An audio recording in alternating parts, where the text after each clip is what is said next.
Good evening. It is 5:30 PM on Wednesday, January 19th, 2022, and this regular meeting of the Sandpoint City Council is now called to order in council chambers at City Hall, 1123 West Lake Street, Sandpoint, Idaho. For the record, I am City Council President Kate McAllister presiding. Also present are councilors Deb Rule, Joe Laspiro, Andy Grote, Jason Welker, and Justin Dick. Mayor Rongstead is absent this evening. Please rise and we will recite the Pledge of Allegiance.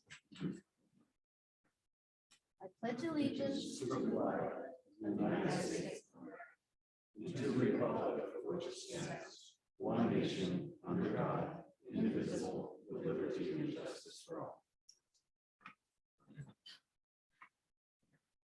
Thank you very much. I also will ask for your grace this evening, since this is my very first presiding over a council meeting, and of course it's a public hearing. Anyway, are there any announcements from council? Madam President. I do not have an announcement, but I do have a request of this council. And my request would be to place an executive session on the agenda for February 2nd, 2022, the Sandpoint City Council meeting. And that would fall under Title 74, which is Transparent and Ethical Government, Chapter 2, Open Meeting Law, subsection 602B. I have legally been advised by our crimp that this request is appropriate and meets the legal standards for an executive session. And I would like to request a vote by this council to be taken at this time to put that executive session at the end of our next meeting, again, February 2nd of 2022. Thank you. How do I proceed with that? So is that a motion or that needs to be seconded? I think it's a motion that's before council. Right, second. Okay, this will, the motion on the table is to put an executive session on the February 2nd council meeting. This will be a roll call vote. Councilwoman Rule, Yes. Councilman Grote, Yes. Councilwoman McAllister, Yes. Councilor Dick, Yes. Councilor Welker, Yes. Councilor Sparrow. Yes. Thank you. Motion passes. Thank you, council. Any other announcements from council? Are there announcements from staff? Yes, Madam President, a couple of announcements. First, in person, I would like to introduce you to Amy Tweeten, our new city planner. She has been on board. This is her second week, and she will be helping to facilitate our public hearing tonight. Darren Fluke will be on lead as he's been our interim city planner, and this matter came ahead of Amy joining our team, but Amy is now on board. She was participated with Planning and Zoning Commission last night on a orientation. And Amy comes to us as, again, an AICP certified planner with a couple decades of experience, most recently with Petoskey, Michigan, and great attention to detail, already a very full participating member of our team, and we're really happy to have her on board. So welcome to Amy. Yes, welcome, Amy. Welcome, Amy. And I was very honored to be on the interview, one of the interview teams for you, and I was very impressed.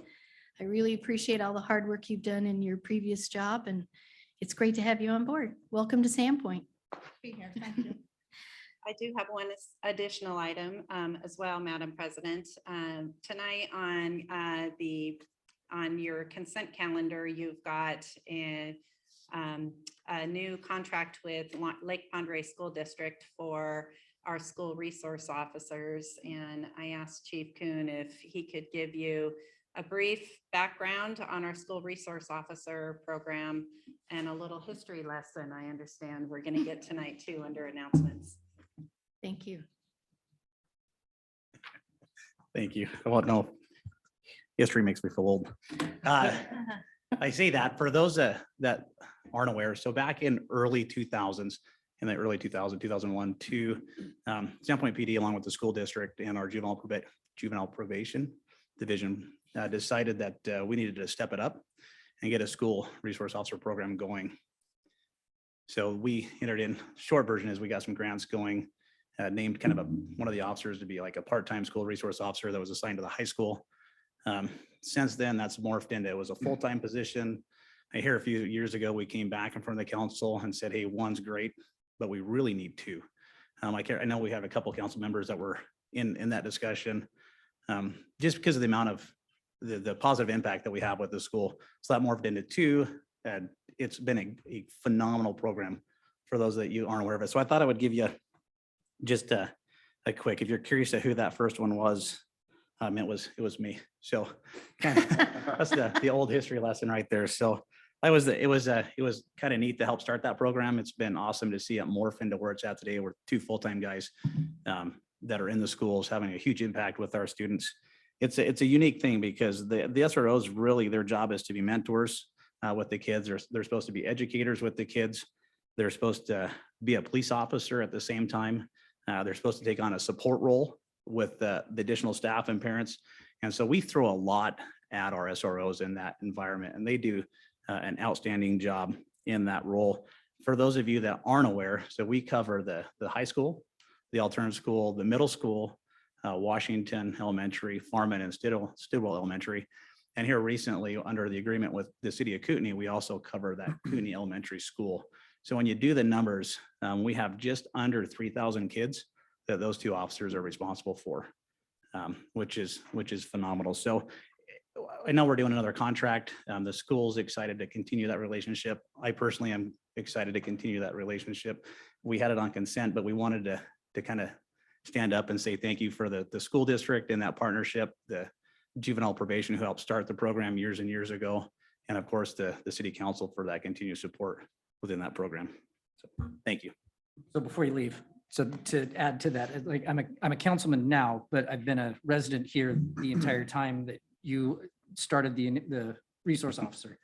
My kids have been at all of those schools, and I've delivered at all of those schools. So as a parent, it's given me a greater sense of security that my kids are going to these schools, that I know that these resource officers are there, as well as over the time, I've been able to watch the resource officers build relationships with these kids. So it's that neighborhood police officer, Absolutely. which is what we want in our community, and that those kids will respect. They're getting it from the athletics, they're getting it from the educators, and they're also getting it from law enforcement, the discipline, the respect, the accountability, all the things that we want out of our youth, of our community. So you're up here saying thank you to us. I'm up here and we're up here saying thank you to you. Thank you. Yeah. I remember you. Uh-oh. Hopefully that's in a good Get me out way. of trouble. That's good. Joel, I'm so glad you said that because I was going to ask you if you remembered him. Yeah, we don't tell stories. Either way, right? Yes, right. Thank you, Pass first. Chief. Thank you. Did he have more hair? I plead the fifth. I plead the fifth. We digress. We will now proceed with the public forum portion of the meeting, which allows the public to address the council regarding items listed on the consent calendar or on any topic not listed on the agenda. Those here in chambers who wish to speak will need to complete a sign-up form and hand it to the clerk.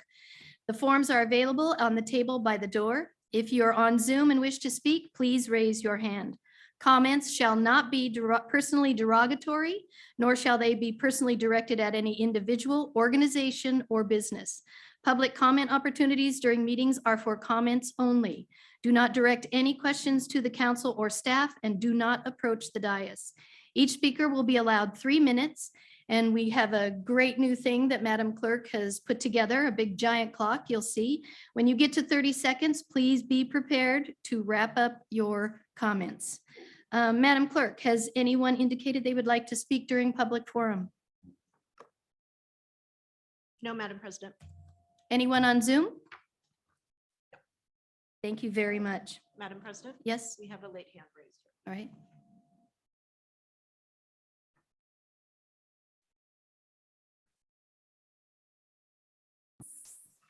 Dave Shuck. Thank you, Madam. Good evening, Council. Thank you for my time, or for your time, to hear my concerns regarding the conditional use permit appeal. I'm speaking from my background in safety. Dave, if I can interrupt you, please. Can we, when we get to the public hearing, that is the time for your comment. If you could just hold on for a bit. Will do. Thank you. Thank you. This concludes the public forum portion of this evening's meeting.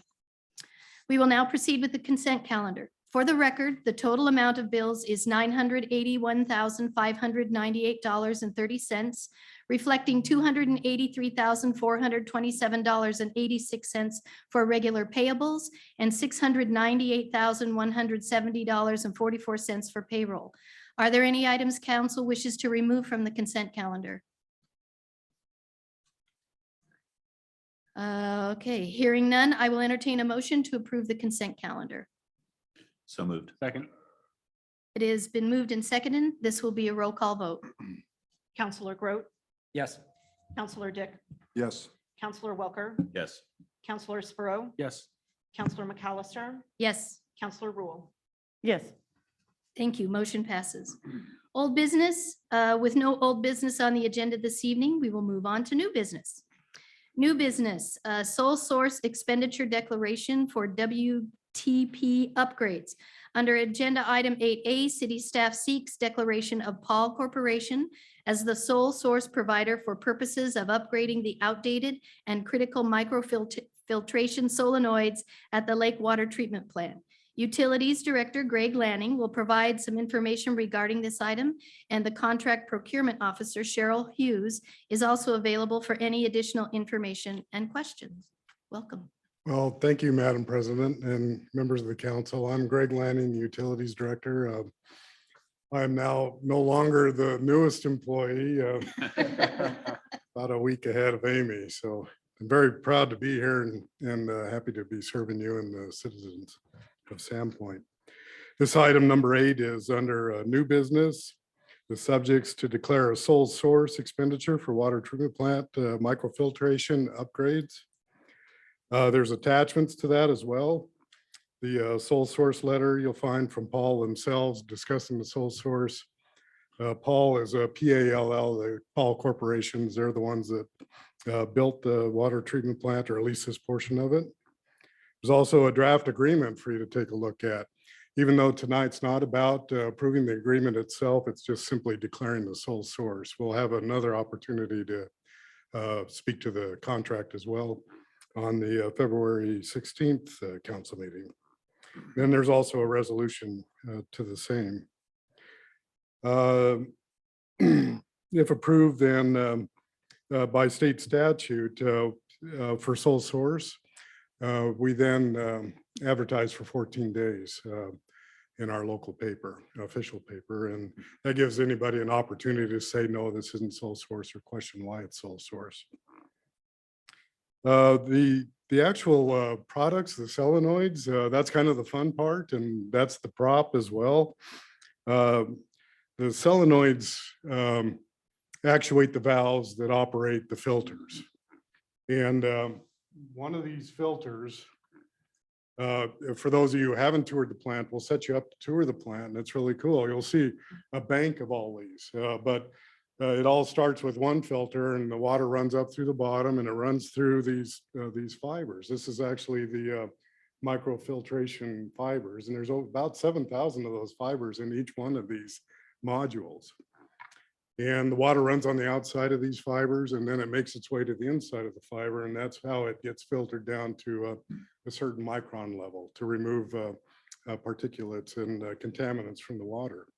Comes out the top as clean water, and then the other stuff on the outside is backwashed and rejected and then disposed of properly. So one of these is about 8 feet tall, and each one of them, then, if you understand, one of them makes about 100 gallons a minute, so they really put it out. And then there's let's see, I've got the number down here. There's about 100, there are exactly 102 of these in one rack, and these come in on skids. And that's what makes the plant expandable as well, but it also makes it easy for assembly these days. And there's 4 of those skids, so over 400 of these at 100 gallons each. Now, they're not all necessarily operating at the same time. They'll come on independently, and then during peak demands, we can ramp up to as much as 10 million gallons a day. Our average in the winter time is about 2 million gallons a day. So you can tell how much this plant itself produces in terms of water. Well, each of these then has a valve associated with it. or at least portions of the rack. And then each of those valves then is automated by these solenoids. So that finally gets to what this contract's about, are these solenoids. And there's 65 of these solenoids in particular that are going to be replaced into this contract. There's a couple reasons why we're replacing them. It's a new generation of solenoids. Plus, after 10 years, after operating like they do, these solenoids take electric signals and then they turn that into pneumatic or air pressure that actuates the valves. And so over time, they wear out also. So there's the actual generation upgrade and then the replacement of older parts. The other part of this is the programming, highly automated. And so there's a software that runs behind this as well. And that also what makes this more or less sole source is because Paul Corporation has the proprietary rights to the operating system itself. And so they'll reprogram these or upgrade them as well. And so those are the proprietary elements as well as the materials. The materials are warranted for about a year, or are warranted for a year. The service themselves after installed, if there's is 30 days in case there's any bugs that they need to work out. And then at the very end of this contract, we have what we call a health check. And it's to turn it on and, you know, kind of see what alarms come on and these kinds of things, or if there's anything we can tweak and optimize at the plant itself. That portion of it's about $8,000. The total contract, when you see it, is going to be $95,000 for this. Once again, the action item is the approval for sole source. If there's any questions, I'd be happy to answer. Does council have any questions? What is the lifespan of those? This is a great discussion. There's various components. In addition to these solenoids, there's the valves themselves that operate and they're mechanical. These filters, and this is something we're going to probably have to discuss here in the near future. I was at a previous town that had similar filters, by the way, and they're, you know, 10 to 15 years is about their, you know, when we start looking at them. And what indicates that is each of these little fibers will begin to fail and they'll bubble up. And we call that pinning them. We actually find the little fiber and we plug it and say, don't, you know, if we plug up too many of these fibers, then we lose the efficiency of these filters. And so we're starting to see that. The challenge will be not necessarily replacing them all at the same time. They're all installed at the same time, but that'd be very costly to replace them. It's like replacing the tires on your car. And so we want to do that over time and try to phase those in to help lower costs over time. So 10 to 15 years on these filters or longer, you know, we can go at a reduced rate, for instance, even if half of them are all plugged up, for instance, and still. Thank you very much. You're welcome. Madam President, Mhm. have we upgraded it all since the water plant opened, or is this all original functioning equipment? This component itself was the new component that was installed, these 4 banks of these types of filters. That upgraded an older filtration system that had been up there on the hill for quite a while. But no major overhaul or no major replacements in the plant to date. Okay, thank you. Thank you. Madam Clerk, would anyone from the public, do they want to comment on this matter? No, Madam President. Thank you. I will entertain a motion to declare Paul Corporation a sole source vendor for purposes of upgrading the outdated and critical microfiltration type G2 to G3 solenoids at the Lake Plant Water Treatment Facility due to the proprietary nature of their microfiltration software system. So moved. Second. This will be a roll call vote. Counselor Sparrow, Yes. Counselor Rule, Yes. Counselor McAllister, Yes. Counselor Welker, Yes. Counselor Groot, Yes. Counselor Dick. Yes. Thank you very much. Thank you. The next item on the agenda is a public hearing and decision on an appeal regarding a conditional use permit requested by Anton Mini Storage LLC under city application number PCUP 21-0003 to allow for a 107-unit multifamily development on a 6.35 acre site located at 425 Schweitzer Cutoff Road in the mixed-use residential zone. Legally described as Lot 4 of Terraplane Place, a short plat, according to the official plat thereof, filed in Book 15 of plats at page 99, Records of Bonner County, Idaho. The permit was approved with conditions by the Sandpoint Planning and Zoning Commission on November 16th, 2021. The commission's decision has been appealed to City Council by two affected parties: Granite Aviation LLC, city application number PAPL 21-002, and Bonner County, the airport sponsor, city application number PAPL 21-0003. A notice of public hearing was published in the Bonner County Daily Bee on December 28th, 2021. The order and procedure for the public hearing will be as follows. 1, explanation of the subject of the public hearing by city staff. 2, presentation by the applicant. Council should address their questions to the applicant at that time. 3, presentation by the appellants. Please note that the council should address their questions to the appellants at that time.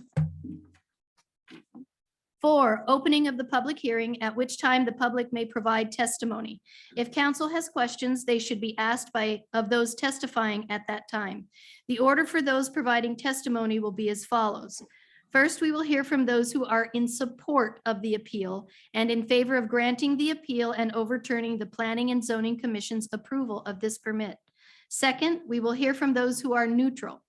Finally, we will hear from those who are opposed to the appeal and believe that council should affirm the commission's decision to approve the permit and deny the appeal. 5, rebuttal testimony from all parties, at which time final questions may be asked of the applicants and the appellants. 6, close the public hearing. 7, council deliberates. No new information may be provided after the hearing is closed. Questions may be directed only to staff during deliberation. Before we proceed any further, I would like to ask for confirmation from each council member, please, that you have had no ex parte contact and have no conflict of interest as it pertains to this request. Councilor Rule? No.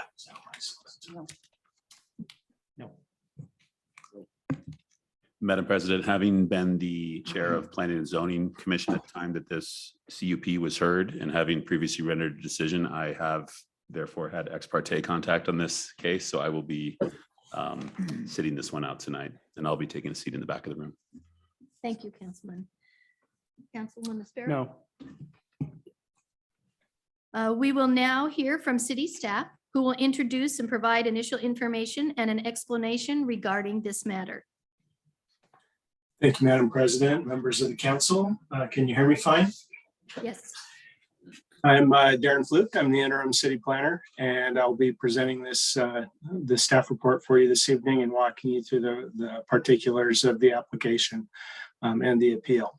I'm going to go ahead and share my screen now, and we'll hope that everything works fine. Can you see the screen okay? Yes. I'm going to turn that into a presentation. Okay, so Madam President, thank you for the introduction. I am going to quickly ask for clarification from legal counsel because my first slide here is somewhat different than what you just said the order of the hearing would be. I believe that the appellants will be speaking first this evening after the staff report, then followed by the applicant on the original application. Fonda, would you like to say anything about that? Sure. I think at this point, because it's a de novo hearing and the council is hearing the entirety of the application as well as the appellants and the objections, we can go ahead and let the applicant go first to make sure council has a clear understanding of the entire application before we have the appellants take the podium. Okay, thank you. Fair enough. So just swap items 2 and 3 on my slide, Madam President and Council, and that will be exactly what you just said we will do this evening. Thank you. Tonight, at the conclusion of the hearing, the council has really 4 options for proceeding. You can uphold the appeal, which would be approving the appeal and would be a denial of the conditional use permit. Conversely, you can deny the appeal, which would be an approval of the conditional use, and you may modify or add conditions of approval if you go that route. You can also table the appeal for additional information, and here we'll ask that you be very specific as to what the additional information is that you will be seeking. And similarly, you could remand the application back to the Planning and Zoning Commission for additional consideration. And here again, we'd ask that you be very specific with the additional information and or consideration that you'd like the Planning and Zoning Commission to entertain.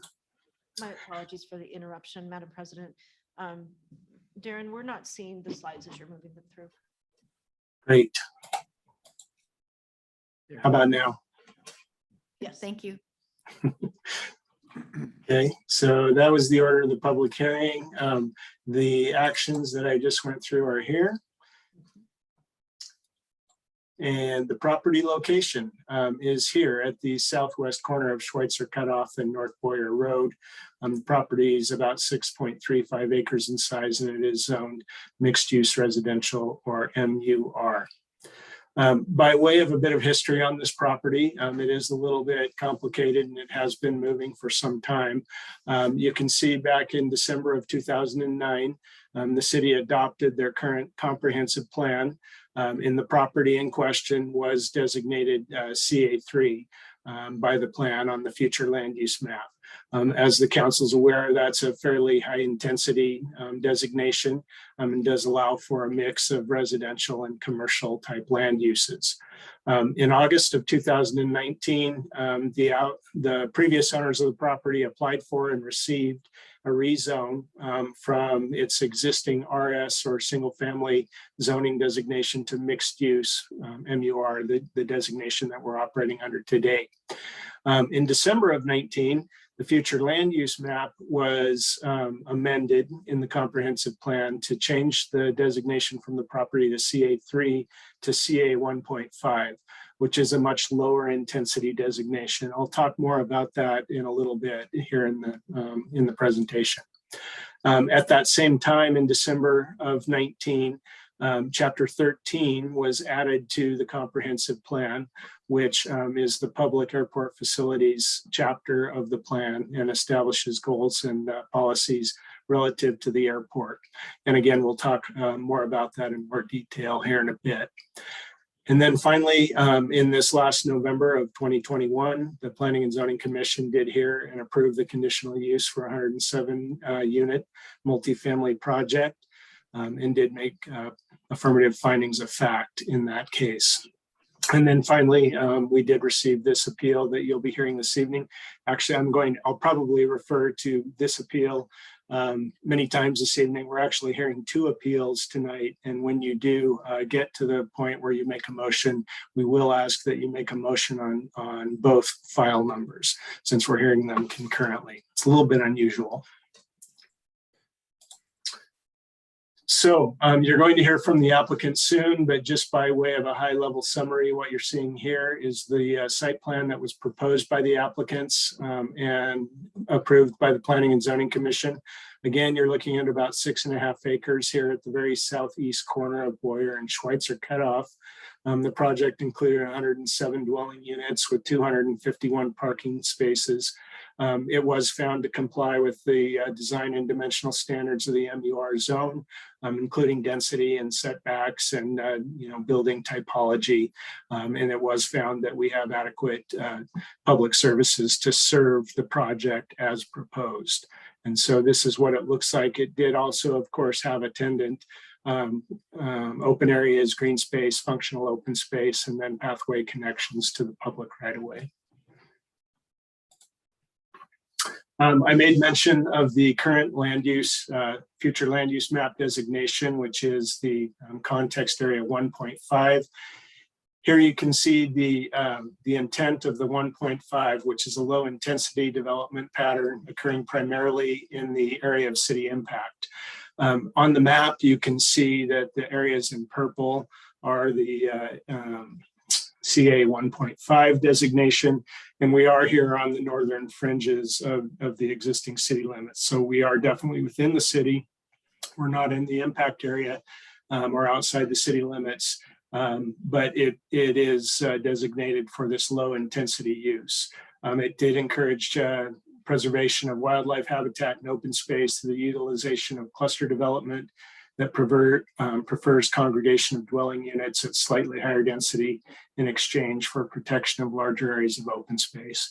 And so that's really the nexus to the impact area, which is essentially the city's holding zone for areas that will be annexed at some point in the future. And it would be expected, upon annexation that more intensive development would be allowed and expected. And council, I didn't mention it, but of course, we've been through this before. And if you have questions as I'm going through this, please feel free to direct those through the president, and I'll be happy to take those questions as they come up. So don't feel like you have to wait. In addition to the future land use map, the key provisions of the comprehensive plan that would apply to this proposal are found in Chapter 13, which is the public airport facilities. There was basically a verbatim listing of all of the vision, the goals, and the policies within the staff report. So I'm not going to go back through those because I'm sure you've already read those. By way of a summary for those listening this evening, however, the vision for the airport chapter is to continue the viability of the Sandpoint Airport and protect the health and safety of those living and working in the area. And then it establishes 5 goals dealing with public health and safety, economic benefits, compatibility of land uses, hazard prevention, and operations. And each one of those goals has some attendant policies that nestle underneath each one of those goals. And those are or can be found within the staff report. With regard to zoning, the property, as has been stated a couple of times now, is zoned MUR. You see that's the mint green color there. The property's outlined in red.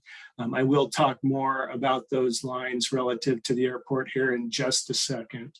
The key takeaway from this slide, however, is to see how this property and surrounding properties are zoned.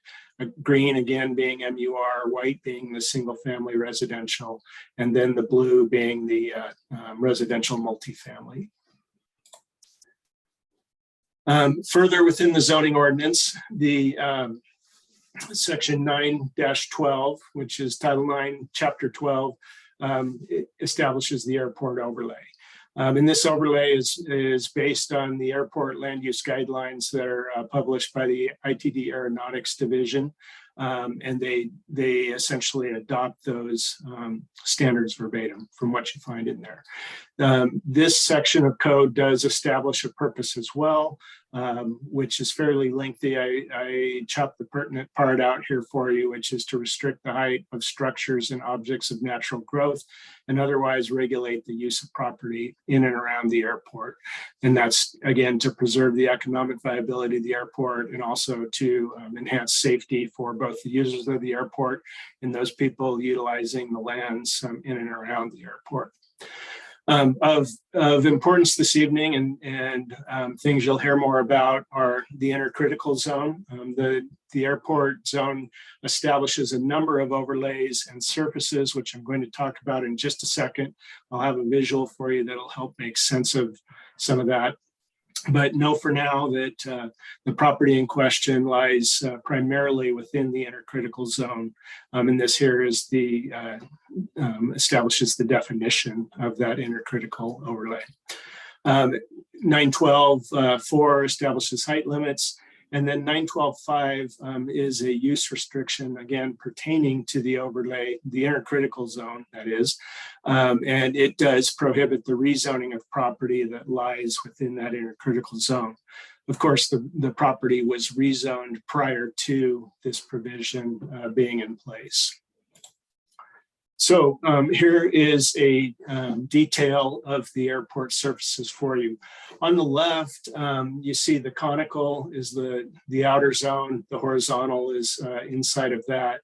And then you see the runway approach zones, the transitional zone, the primary surface, which is basically the runway and taxiways, and then the the runway protection zone, which is that little trapezoid there at the either end of the runway as the runway approach starts.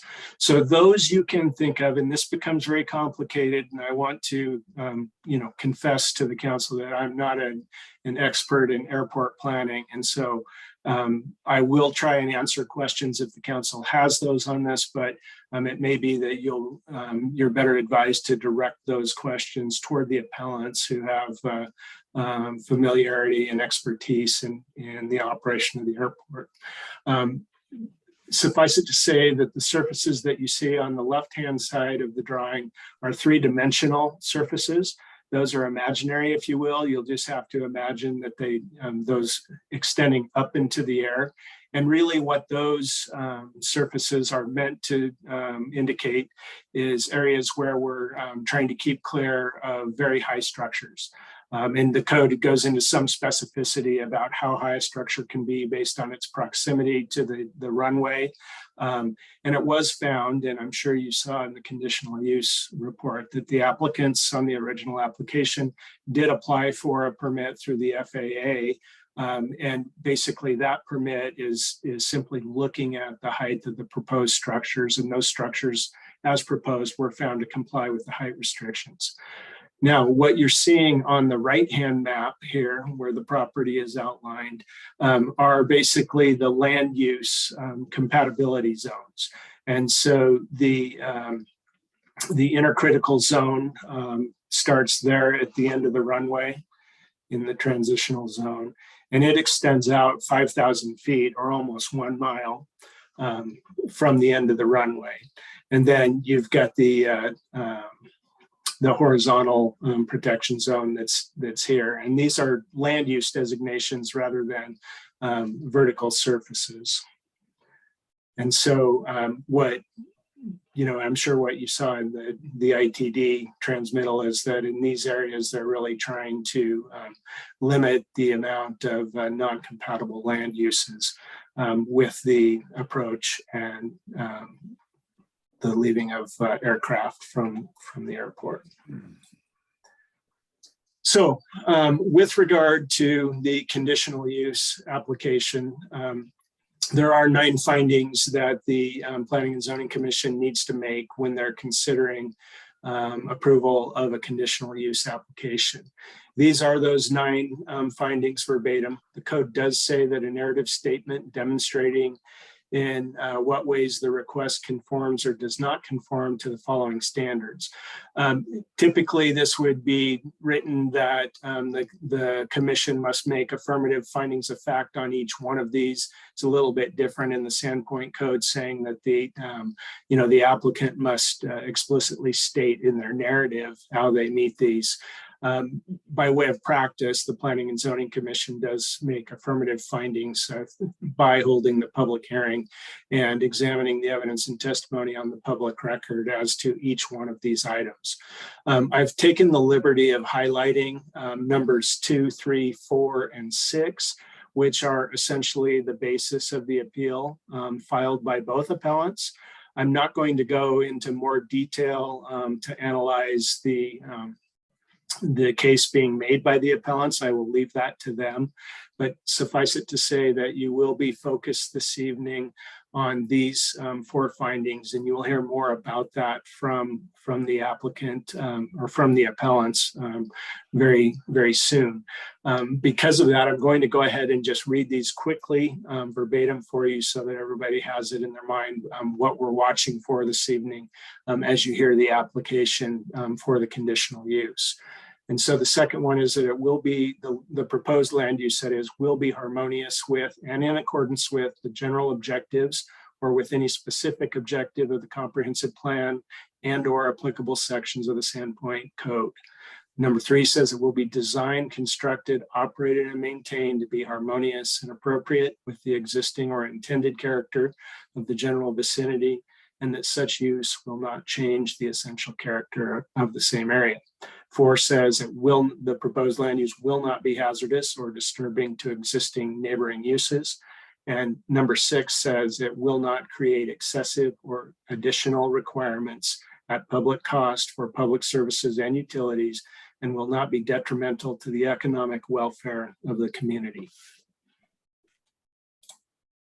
So again, you have these 4 options this evening as you hear this application.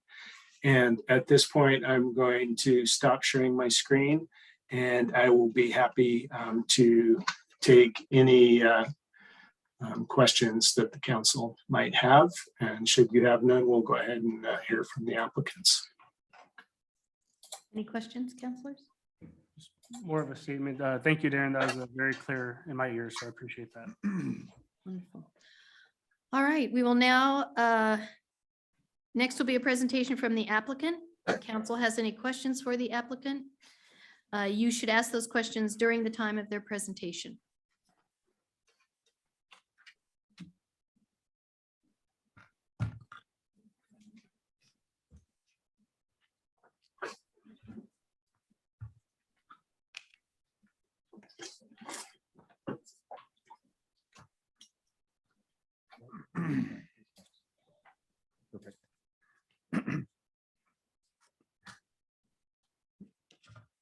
My name is Todd Butler. I am with Forte Architecture and Planning, and I did the planning for this project for the owners. Thank you for the opportunity to speak tonight on behalf of my clients in support of our approved conditional use permit. I'd like to start with a brief narrative of the approved proposal, and then I would like to address the 2 appeals by De Villiers. Is it De Villiers Law Group? De Villiers Law Group, and from Mr. Berry. Additional testimony will be provided by the owner's representatives and an attorney for the owners. If we can go to the site plan.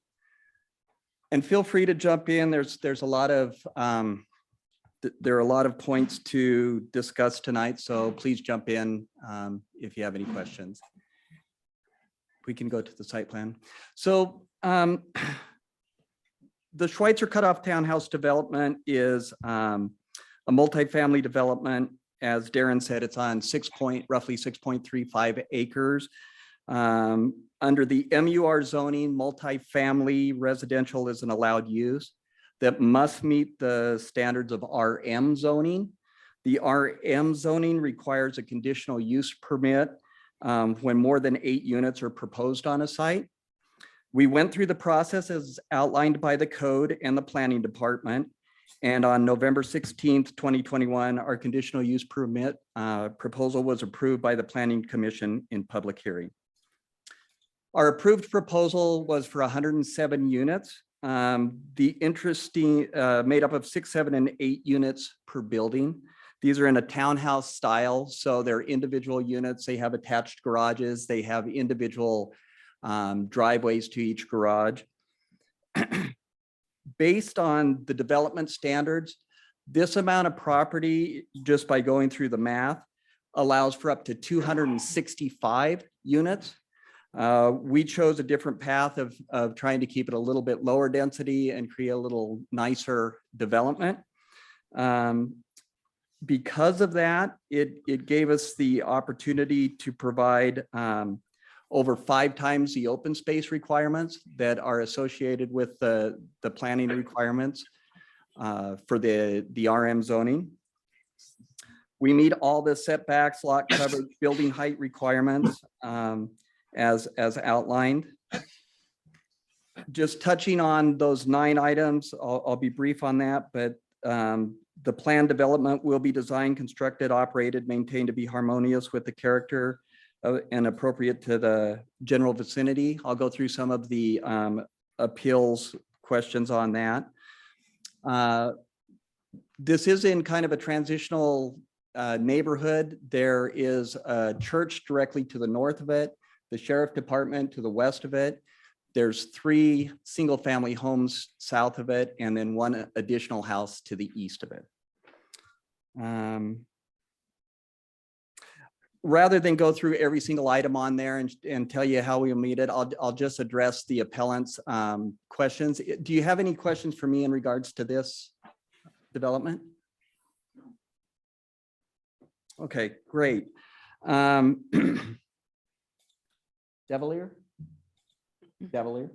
Okay, all right. So the first appellant I'm gonna discuss is Devalier Law Group. They're representing Bonner County, who owns the land the airport is built on. I would like to address their grounds for appeal as they pertain to the planning and zoning issues. There are a number of issues they raise, but the major issues that are present are the project will create aviation hazards and or damage long-term economic viability and safety of the airport. Number 2, the project is incompatible land within the intercritical zone. And number 3, the project will endanger the health, safety, and welfare of the owners, occupants, and users of the land. The specific arguments for their ground of appeal is split into 5 sections. Number 1 is going to be the most detailed, and I'm going to try to address those items here. If you can show the 9 standards that Darren, yeah, there we go. So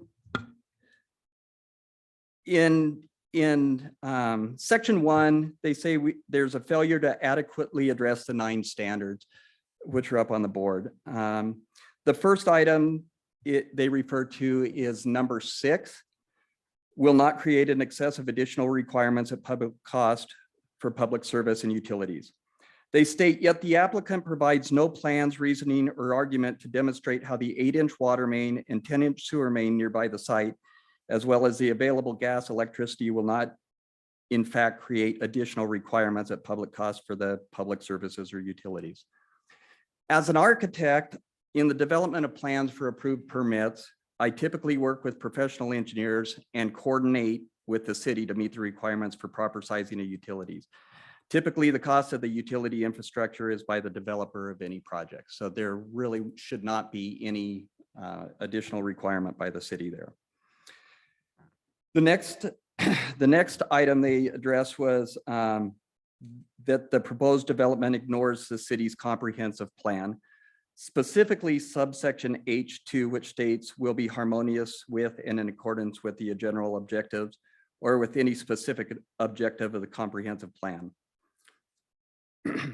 I'd like to address, they concentrate on a couple items in the comprehensive plan. I would like to address how our project will comply with numerous objectives of the comprehensive plan. Chapter 3, community design, we will provide diverse housing options. Housing options provide a positive impact for jobs and economic development throughout the city. And we will meet the design directives as outlined and adopted in the Sandpoint City Code. Chapter 4, land use. The project is located in context area 1.5, which encourages cluster development and prefers congregation of dwelling units at slightly higher density in exchange for protection of larger areas of open space. That's exactly what we provide with this development. Our multifamily design clusters 107 dwelling units onto a 6.5 acre lot. To provide that same amount of housing in single family lots, it would require nearly twice the land, so 13 acres. And to compare the land use to its full potential, it would require nearly 5 times the land to provide the 265 allowable units on this property, or 30 acres versus the 6.5. So that's the preservation of the open space. By providing this cluster development, we're meeting the land use requirements. Chapter 5, housing. Again, a project like this provides a diversity of housing types. It also provides a blend of mixed densities in an area that will conform to the planning guidelines for bulk, mass, and scale. The project will provide for safe and appropriate access to the existing street systems. Chapter 6, transportation. Sidewalks along Boyer and Schweitzer Cutoff Road provide pedestrian access and access to alternative modes of transportation that will link this development and neighborhood to other public facilities, the fairgrounds, and even the commercial businesses all the way over to Highway 95. when the sidewalks are complete along Schweitzer Cutoff. Garages and interior parking areas are planned to reduce the visual prominence of automobiles on the site. Interior sidewalks will link site features such as the rec center, playground, and other common amenities.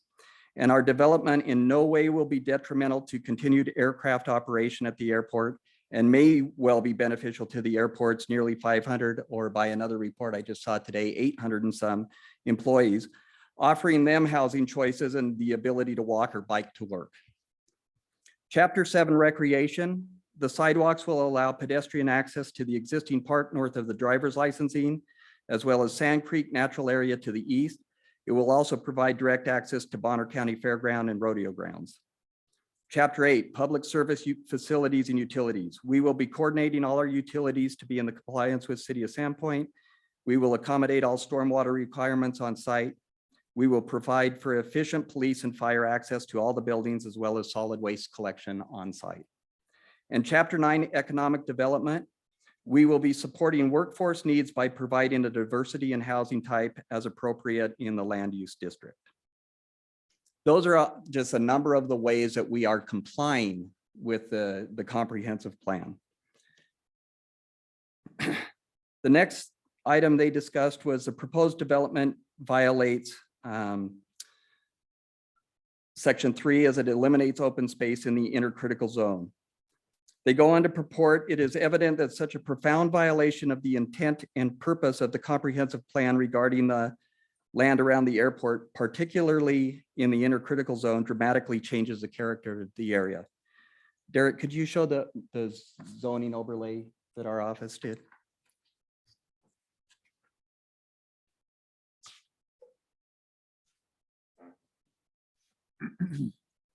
Are you able to zoom out all the way, or? This is very similar to the map that Darren showed earlier. We updated the white because it didn't read very well, in my opinion. But what I'm trying to show there, this encompasses the 3 critical zones that were newly added in 2019.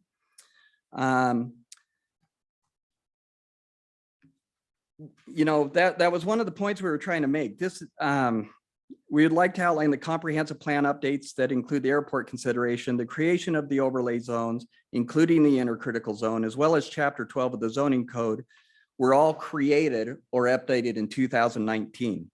As new sections of this code, they impact every existing property within this area.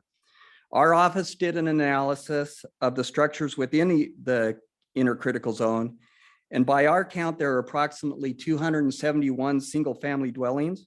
There's 117 commercial or industrial buildings in this zone between both the city and the county land. This includes Farman Stidwell Elementary School, Life Care Center of Sandpoint, multiple hotels, and even a Starbucks. So there's a lot already in this intercritical zone that has been now overlaid on this area. As a result, we feel the proposed project will not drastically change the character of the area. The change it presents are what you would expect with any new development and are in line with both the comprehensive plan and the zoning requirements as demonstrated in the approval of our conditional use permit. Back to the standards. The next point they brought up in the appeal was the proposed development likely violates number 4, which will not be hazardous or disturbing to existing neighboring uses. Going on to say the Planning Commission failed to commission the appropriate studies or consider the appropriate facts to determine whether the proposed development in the granted permit would create a hazard or disturbance to the existing neighboring use, particularly that of the airport.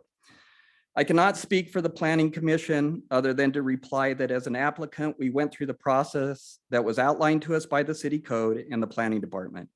We presented our proposal in a public hearing, whereupon public comments and testimony both for and against the proposal were heard, and upon discussion and deliberation, the conditional use permit was approved. The next section E, they said it violates item number 6. Will not create excessive additional requirements of public costs.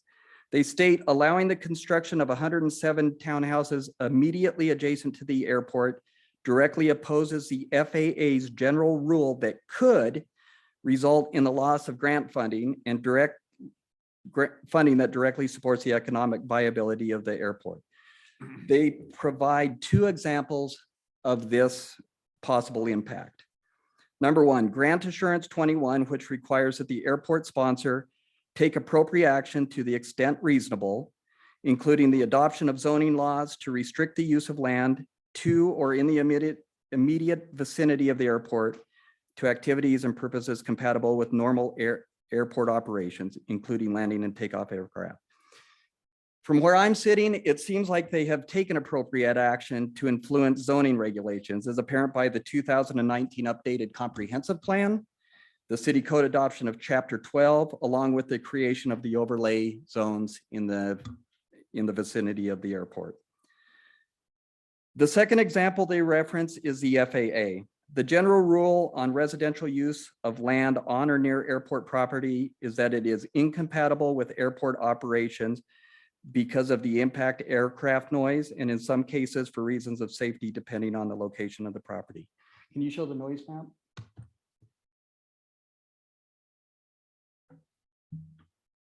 So the first one they were talking about was the impact noise. Yeah, that's a better view of it there. This is their noise map. This was from their own 2019 environmental assessment.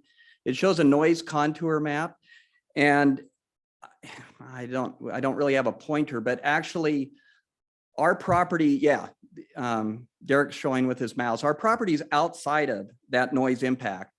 And the real critical part of that noise impact is the 65 DNL decibel noise level, which is in the red. And with most airports, that's typically defined or refined to just right around the landing, as you can see.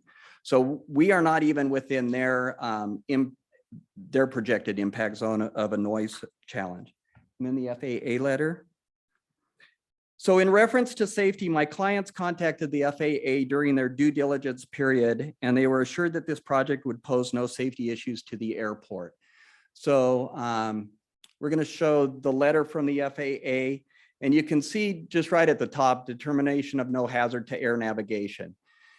So, you know, this was one of this was the first step my clients took as they were looking at this property. They knew its proximity to the airport, and they were trying to go through their due diligence. And once they got that letter, then they looked at me and said, "Hey, Todd, can we do something with this?" You know, and I said, "Well, yeah, you know, the conditional use permit, let's take a look at it." And that's where we are today. We worked through both of those items, and we felt confident, and obviously we're approved with that.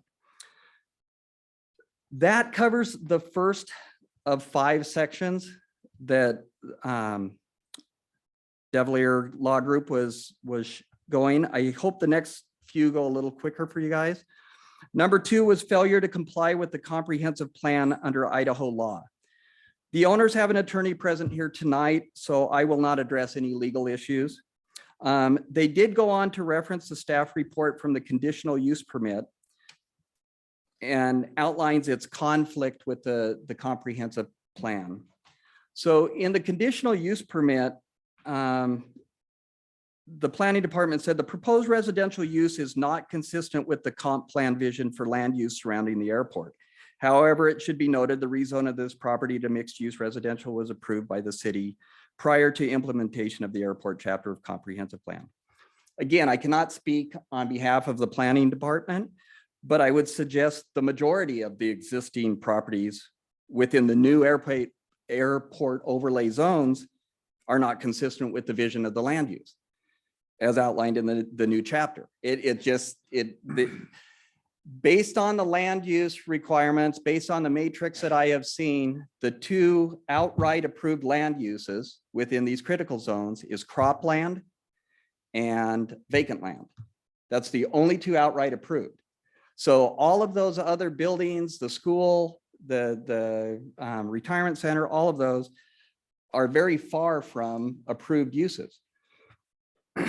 Under the land use compatibility, it reads, in order to minimize land use incompatibility, ITD arrow recommends restricting the use of land adjacent to or in the immediate vicinity of the airport to activities and purposes compatible with normal airport operations to the extent reasonable. It goes on to state, according to the FAA, incompatible use generally includes the following: residential and other noise sensitive uses.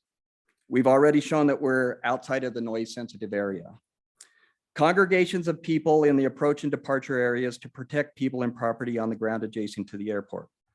The creation of these zones makes it impossible for all of the properties within the intercritical zones to meet that guideline or that recommendation. Number 3, man-made and natural structures that can interfere with height. Our structures comply with Chapter 12 of the zoning code, as well as the FAA requirements as shown by their approval letter. Number 4, uses which may be affected by vibration or fumes from aircraft operations. We do not feel that our project is close enough to be affected by vibration or fumes from the airport. And number 5, uses of land on the airport that interfere with areas needed for aviation-related activities. Our project is not on the airport. We all need to understand the comp plan and city code were updated in 2019. And these new requirements by nature define much of the existing area around the airport as incompatible use, such as our project, since their sole purpose is not in supporting the airport. I will point out there have been new houses and other buildings built within this area since the updated code, and I can only surmise that it was because they met the requirements of the city code that allowed such development, which is exactly what we intend to do.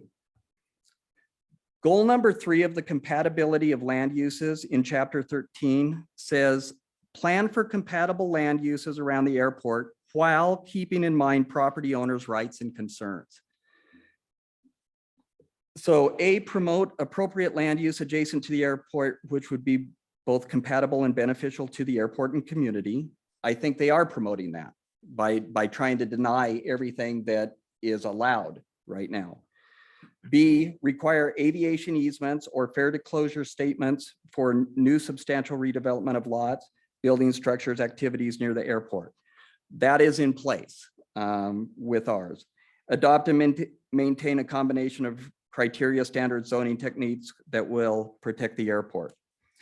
So I believe the city has instituted a plan with Title IX and Chapter 12, which addresses all of these goals. But we can't ignore the second half of the mission statement outlining the city needs to keep in mind the property owner's rights and concerns. This property is zoned MUR. As outlined, multifamily development is an approved use.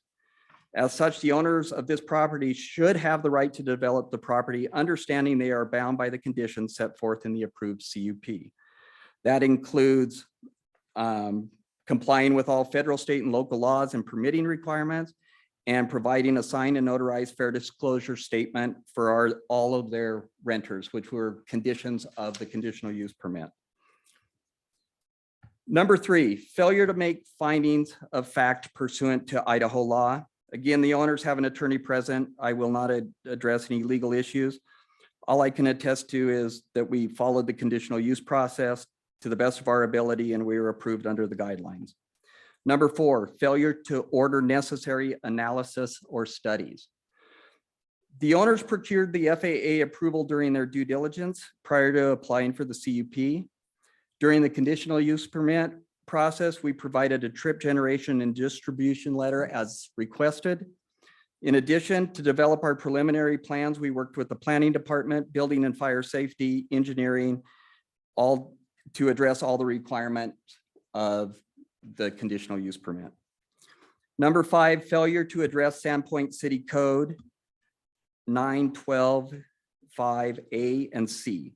Section A states, notwithstanding any other provisions of this chapter, no use may be made of land or water within any overlay zone established by this chapter in such a manner as to create electrical interference with navigational signals or radio communication between the airport and aircraft, make it difficult for pilots to distinguish between airport lights and others, result in glare in the eyes of pilots, impair visibility, vicinity of the airport, or otherwise create a hazard or endanger the landing, takeoff, or maneuvering of aircraft intended to use the Sandpoint Airport. We intend for our project to be compliant with these issues, and as you saw by the FAA letter, they did not see any concern with our project.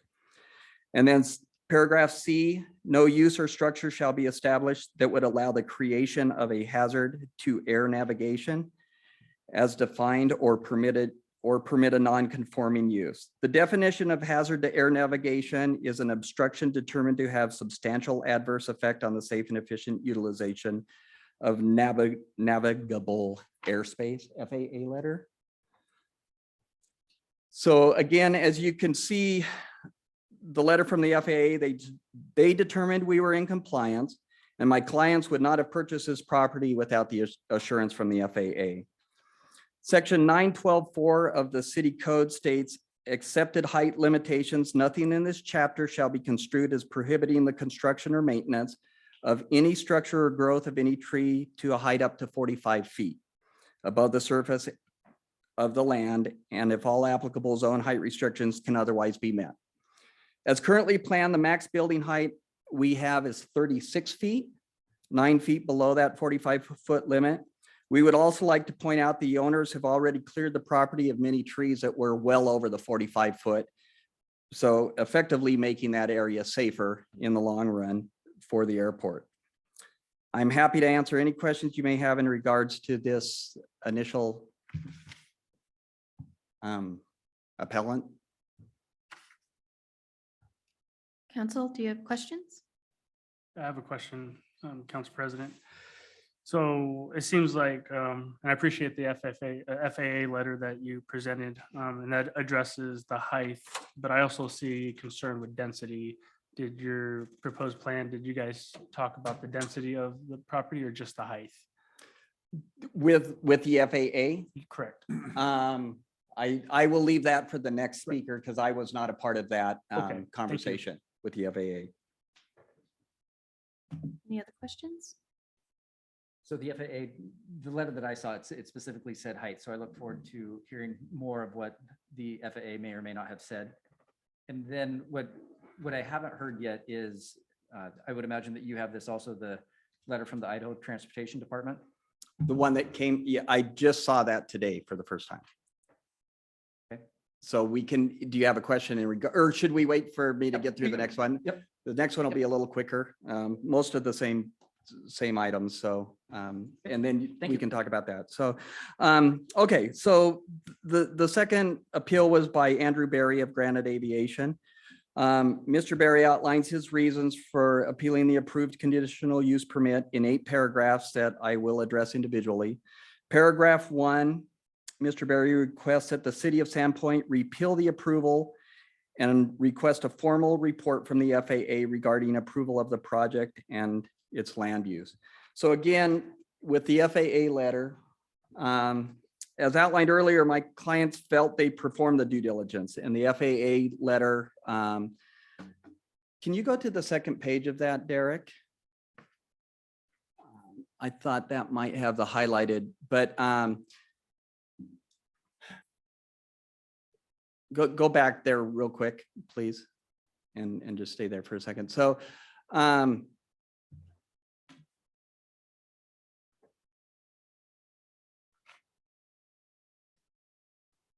So basically the second paragraph says this determination concerns the effect of the structure on the safe and efficient use of navigable airspace by aircraft and does not relieve the sponsor of compliance responsibilities relating to any law, ordinance, or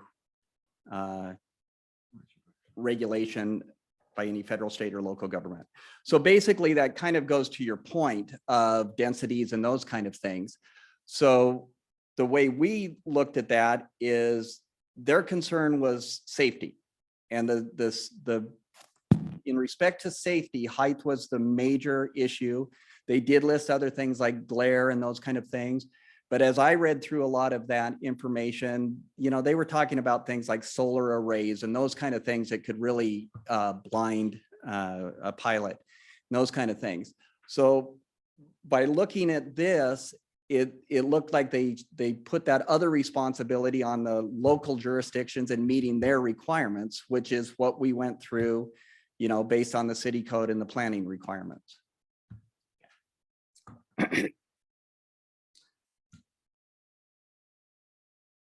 So the aeronautical study revealed the structure does not exceed obstruction standards.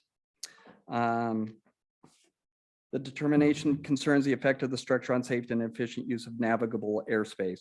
So Title 9, Chapter 12 of Sandpoint City Code sets height limitations and establishes use restrictions within the airport overlay zone, which we fall within. We are currently in line with those standards, and as part of the building and planning permit process, we understand that we need to comply with all of those. Paragraph 2, Mr. Berry suggests the city of Sandpoint is not compliant with the state code and goes on to request that the city of Sandpoint should repeal the decision and order a formal study by qualified independent airport engineers to determine any impacts on health safety of the 107 families living in the location. The owner's attorney will address any legal issues raised. Our compliance was provided by providing and meeting the 6 requirements outlined in the conditional use permit application. There were no requirements for additional studies or impacts on health and safety of future residents outlined in that application. Paragraph 3, Mr. Berry suggests the city of Sandpoint Planning and Zoning failed to allow Idaho and Sandpoint City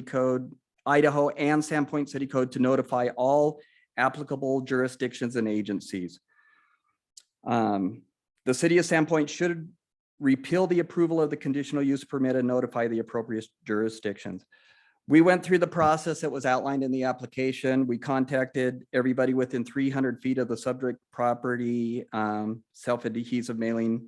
We provided all the information that was requested there. Paragraph 4, Mr. Berry suggests the proposal does not meet the intent of the comprehensive plan. Context area CA 1.5. I've addressed this in length on the previous one, so those same arguments would stand. And I'm happy to answer any questions if they come up. We feel we're in compliance with the comprehensive plan by providing the cluster development and the dwelling units with a higher density rate. We're also providing the diverse housing, which is encouraged in the plan.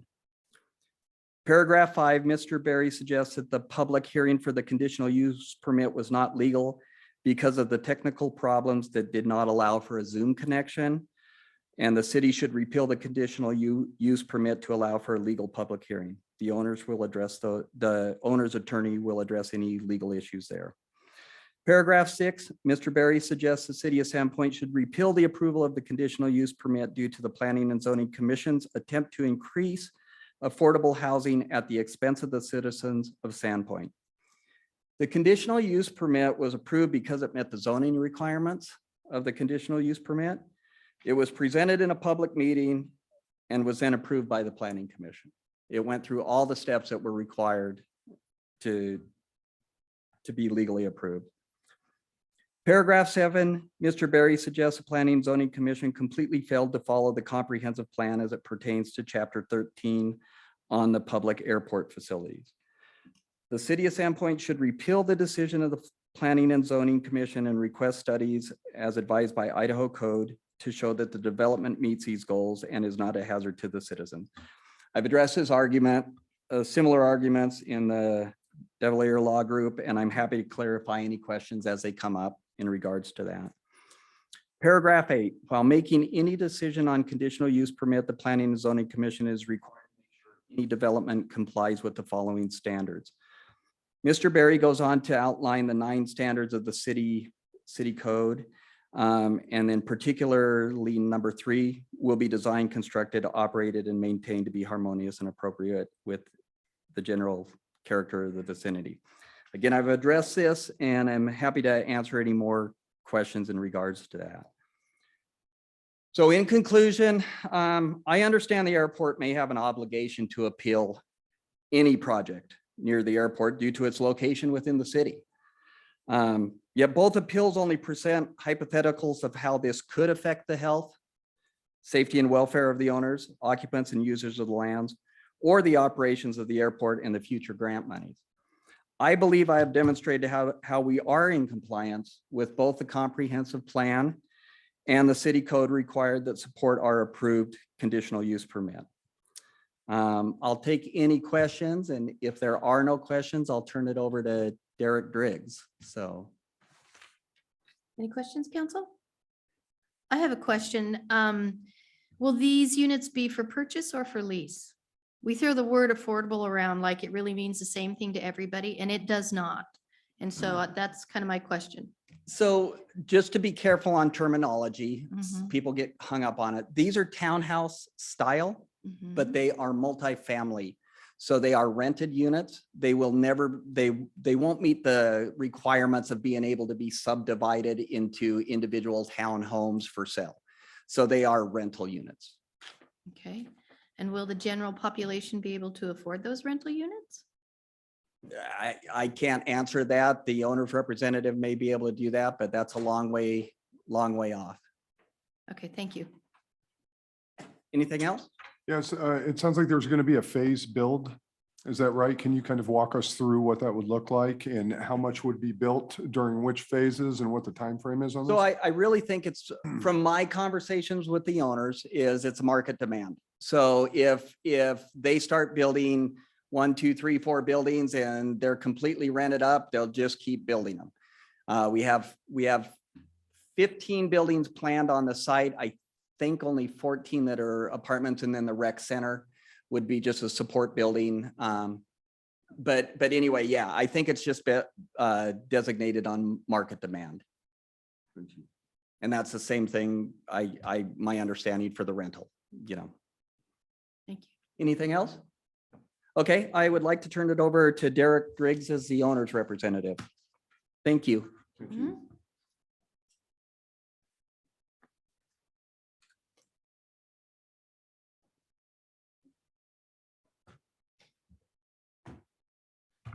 All right, my name is Derek Driggs, Sandpoint resident, longtime Sandpoint resident, also representing an ownership group, partner in this development.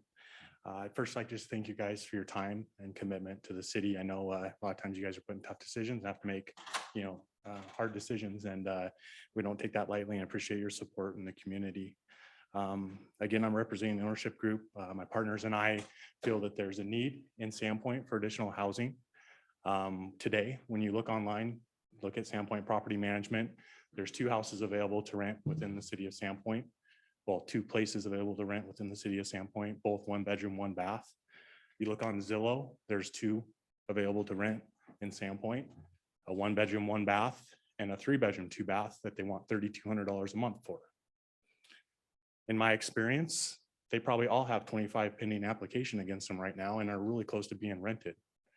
So it's a tough market out there. We have a housing crisis, period. And what's going on is people are realizing the demand and the high prices today. And so a typical rental house is being sold because they can realize a great profit on that, right? So the percentage of rental homes is just decreasing and just decreasing and decreasing. And it's snowballing effect. So the family that has 2 median incomes and they're doing great has nowhere to go. They can't afford a house right now in the market that we're in. They can't afford that $3,200 3 bedroom, 2 bath.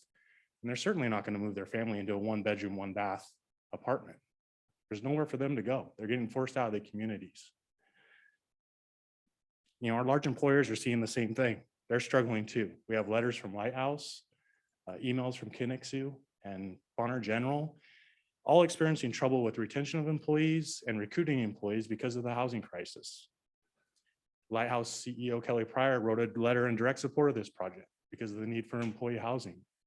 One thing in his letter that really stood out to me is right now, some of their top level corporate positions are being remotely filled because there's no housing options to get those people into town. So that's money and great paying jobs. It's not staying in the community.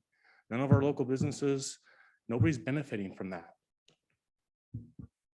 Bonner General and Conditional, they're talking through issues on employees rescinding offers and delaying starts of employment because they've accepted these positions and now they can't find a place to live. There's nowhere to live. So these businesses have a critical need to fill these positions, but they can't because of housing. Not only that, they can't even fill the temporary positions and have a traveling nurse or have a traveling respiratory therapist or other medical professionals come and fill those needs because there's no temporary housing available either. We have a housing crisis, period. All of them have emphasized that when their employees do find housing, it's not in Bonner County. It's in Bonner's Ferry, it's in Athol, it's in Cooney County, it's in Newport, but it's not here. So even if we are hiring employees, that money is not staying in the economy. It's not staying with our local businesses. It's not supporting our local community. Because of this, our group felt the need to do something in Sandpoint. So we started looking for land and started getting aggressive. We found this piece at Schweitzer. It looked like it fit all the needs, checked all the boxes, did our due diligence. We could do what we wanted to and more within the code. We're super excited. One caveat, the airport. Okay, so we hear from city officials, we hear from airport managers that you have to get FAA clearance to do any development of that project. There's a process. You got to submit your plans, which obviously has our density on it. And you got to submit it all to the FFA, and they're going to come back and tell you, what that looks like. Again, we've seen the letter, no determination of no navigational hazard. Now that might be on a height basis, but they're also looking at our lighting plan, and they got to see the density because we submitted the full plans to the FAA. Again, they're kicking back to local jurisdiction on what outside of the safety concerns on what needs to be done with that property. And again, we're conforming with the code and what can be done there. So great. We submitted the plans, we get the clearance letter, a win-win. We can bring a need to the community. We're not a hazard to the airport, and we meet all the codes. We're putting together a nice project for the community, 5 times the open space, only requesting 40% of what could be requested with this project as far as density. So 107 to some might seem like a lot, but 265 is a lot more. And so it's a thoughtful process. It's a thoughtful project. It's a community geared project. It's not a developer greed project where we're trying to cram everything we can into this thing and get what we can out of it. It's a need. We have a need for a starter level home that somebody can feel proud of, to put their family into, that they can occupy the whole space and have some value and some pride in what they have. But again, the airport says not in my backyard. And here we are, spending more time and more money fighting over what really is just basic land rights. During the P&Z meeting, the airport manager was asked, well, what density would be appropriate? What would work for you guys? Trying to find some common ground. What can we negotiate here? They came back with 0. That tells you, even a mini storage complex with a manager's residential unit is going to be fought by them and going to be pushed back. As Todd put out, there's really no land use within this that's going to fit with what they want to do. And my question is, do you think our forefathers that put a gravel runway up over on the hill in the early 40s ever anticipated that that entity would be dictating our city development?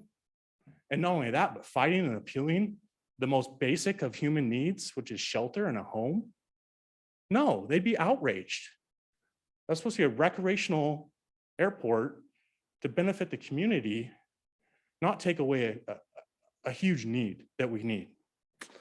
So again, it just seems like a reoccurring theme with the airport, again, not a topic for tonight, but something that we should consider is, is the airport even in the right location? Sandpoint can't grow, the airport can't grow. We're continually having this fight and this battle. There's over 100 acres sitting there that could be sold and could go a long way to building a new beautiful airport in the right location. So it's just something for us to think about. I can tell you Coeur d'Alene went through the same thing. I don't know if anybody knows where the original airport was in Coeur d'Alene, but it was the Cooney Fairgrounds. They recognized that wasn't a viable long-term solution to the growth of the community, and so they moved it to Hayden. There's examples all over of situations just like this where, maybe the airport is sitting in a situation where it's not a compatible land use, right? That's kind of what we have. We have all these things around it that they're saying aren't compatible, but really it's them that's not compatible with the surrounding land use. They're going to show you a chart of all the prohibited land uses around the airport, but these have been there for decades. The schools, the retirement homes, the homes, it's all stuff that's been there forever. Again, it's a discussion for a different day, but relocation of the airport should not be off the table, and it's something our community should highly consider and explore. This development's not going to shut down the airport. I mean, let's be practical. If it would, they would have figured out how to buy this land a long time ago. It's been for sale for 2 years. There's case after case of land coming up around the airport that they have done nothing about, have made no action to. There's some deep pockets within that community. I can guarantee you. And they could pull together an investor group. And if it was that detrimental to the airport, they would do something about it, but they continually have not. They've not, they just haven't. The airport's main argument is going to be around safety and the potential economic harm to the airport. We've shown how our development will actually make the airport safer. We've removed the trees, which had a lot of habitat that, could endanger the airport. You got less deer, less trees that can go hit a plane. Take just a quick second here, but we're proposing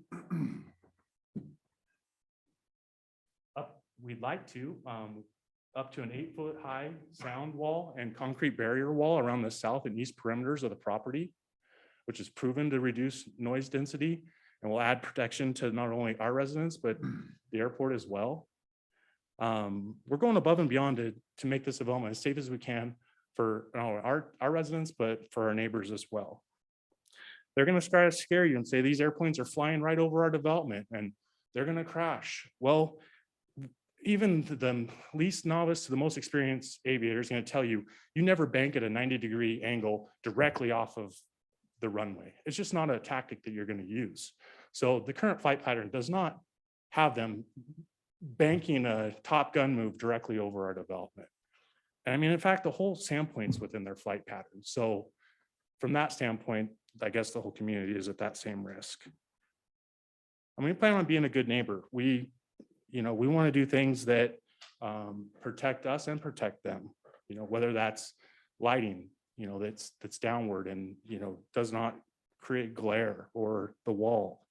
We're also going to have our tenants sign the fair disclosure statement within all leases, acknowledging that they're moving into this zone and knowing what they're signing up for. We're also going to have language in there that they're not able to directly complain to the airport, that all complaints have to be come through the property management group. And if they do so, it's grounds for termination of their lease. Our people are going to know what they're signing up for and where they live. Our branding is going to be around the airport, our name, our signage, our playground equipment, an observation deck. It's all going to be aviation themed. We're not going to hide anything here. They're going to know what they're signing up for.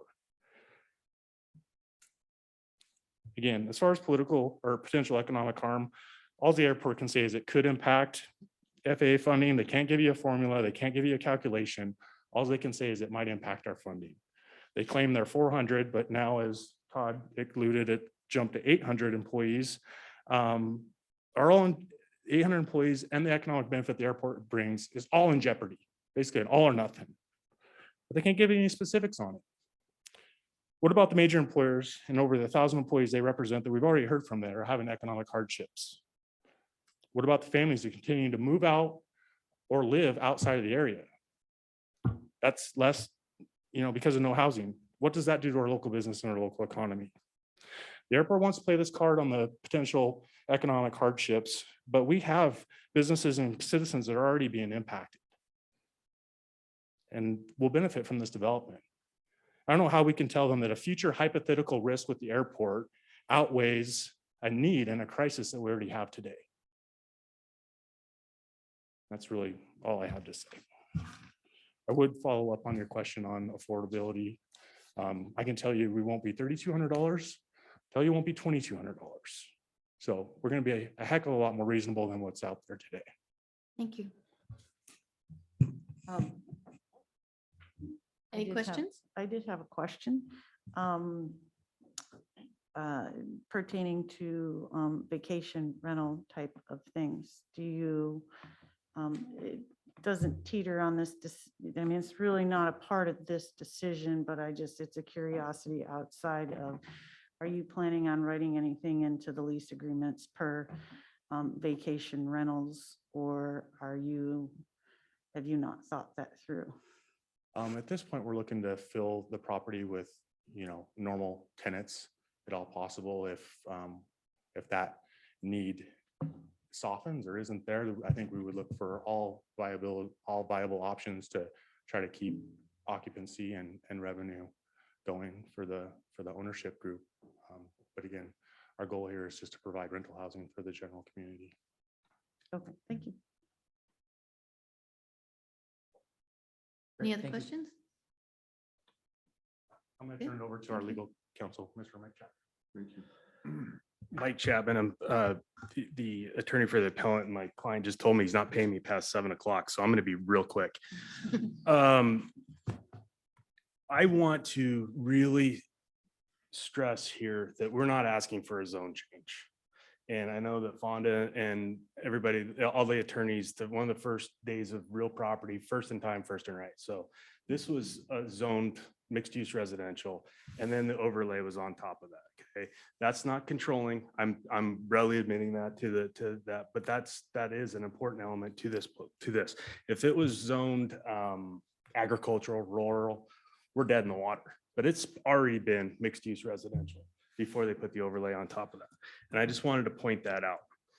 The second thing, as Darren did a fantastic job. That's why I'm going to be real quick. We meet all the requirements of your code for the airport overlay, height, the disclosure statements, the use, we meet all the requirements. We're going to have the disclosures to everybody that rents there. You're living next to an airport. You have to understand that. And they're going to have to sign those. And that would be part of the agreement. Beauty of having a conditional use permit, you have the control to put that right in your conditional use permit. So we have to abide by it when we get when we go through construction. The final thing that I want to talk about is the comprehensive plan. Everybody's talking comprehensive plan. Really, what we have to look at is compatibility. And that's the huge thing. Is this project compatible with the airport? As my colleague stated, is the airport compatible with the city? That's maybe a question for another day. But are these townhomes compatible with the airport? And it's just a vague statement. Compatible. What's compatible? Well, the FAA actually defines compatible land use, and they say in most cases, the adverse effect of flight operations on adjacent land results from exposure of noise sensitivity development, such as residential areas, to aircraft noise and vibration. Well, we showed the map. Our property wasn't even in the blue lines around the noise, the decibel area. We're not even in there. On top of that, we're going to build this however big of a wall you want around the airport portion of the property to negate the noise, the vibration, the dust, all of that. It's going to be there. The second thing that they talk about as far as land use, what results in land use, is land use that adversely affects flight operations in that which creates or contributes to flight hazards. We presented the FAA letter. You talk about, are we providing open space? Yes, on the ground, we're providing open space within the development. We also have to think about vertical space. We had 60-foot trees out there. We took those down, reducing it down to 35 feet. I mean, that's space, open space that we have created for this project. And I think that that's a very, very, very important aspect. And then is it compatible with all the areas? You saw Darren showed that land use map, pink, blue, green, white, all in that area. We're not the only ones. It's not spot zoning. We're not coming in and dropping a townhome right in the middle of nothing. It's all in that area. And you have the, north of Schweitzer Cutoff, you have that development up there. Just south of, what's it on Grandview, just south of us is right on the runway. Practically that development's right on the runway. Of course, across Boyer Road. I mean, there's over 100 houses inside that overlay. So we're not doing something that hasn't been done before. Okay. Yes, they built those beforehand, but it's compatible with the area. And we really have to weigh the advantages of providing homes to members of this community versus, worst case scenario on a potential accident at the airport. I mean, you really have to weigh those. And I think when you do that, you should vote in favor of this conditional use permit. And then, like I said, you can attach those conditions right to the permit, meaning we have to comply. And Darren cited quite a few of them. I don't think that concrete fence is in there. Go ahead, put it in there. We'll build it to make it safer for us, for the airport, everybody. So any question? Oh, one thing, Counselor Grote, it was the ITD letter. Correct. And I apologize, I have my phone. I don't. So, and I didn't bring my readers and I'm getting that age. So, You need some? what's that? You need some? No, I appreciate that. So, and I don't know if the letter, I'm just going to read off here real quick and you guys can go back and look at it. But the first, second, third, fourth paragraph down, she talks about the proposed terraplane development being within the airport outlay. And then she states, the city of Sandpoint code also states that rezoning of property within the inner critical zone that allows for any increase in population density will not be allowed. Just remember, we're not asking for a zone change here. We already meet the requirements of density and the mixed use for residential as Darren already stated. So I want to say that. Then in the final paragraph, she says, oh, I got it right here, sorry. We are not in objection of development surrounding airports. Our purpose is to prevent incompatible land uses near an airport where the impact on airport operations such as noise, dust, fumes, and or aircraft accidents can have a negative impact on land use. She says that right in her letter. We're not opposed to development, and we've given you steps where you can alleviate those concerns as far as incompatible development near the airport. Any other questions? Would you mind reading the first sentence of the second paragraph?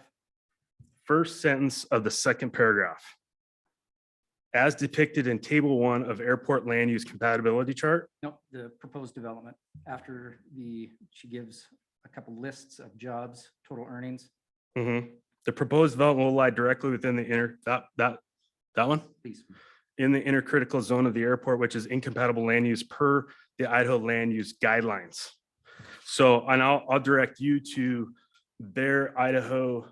This is the ITD airport land use code, which they attached as, I think it's one of your exhibits in your packet. It's on page 24. They list out all the requirements in there of minimum standards for airport land use compatibility zoning. And they list out 11 criteria. It's past 7 o'clock, so I'm not getting paid. So I'm not going to go through every one of them. I'm kidding. But right there, if you go through each one of those, our proposal meets every one of those requirements. They talk about this prohibit new residential development, public assembly uses within the runway protection zone. We're not in the runway protection zone. We're in the inner critical zone. Okay, so I just want to, we meet all these requirements. Thank you. Thank you. Anything else? No, thank you, Thanks. sir. No, any other questions, Counselor? Uh, I have a question, Madam President. Maybe it's not towards you, maybe directed towards staff. Is that okay right now? Concerning number 6, will not create excessive additional requirements at public cost for public services and utilities. Do we know that for sure? Darren can probably speak to that. So it would be prudent to hold our questions for staff. We haven't finished with our appellants. I will hold that question. Thank you. Thank you. Anyone else? All right, next will be the appellant's presentation. If council has any questions for the appellants, you should ask these questions during the time of their presentation. So we have 2 appellants. Which do we prefer would go first? We have Granite Aviation and we have Bonner County. Bonner County would be great. Sorry about that.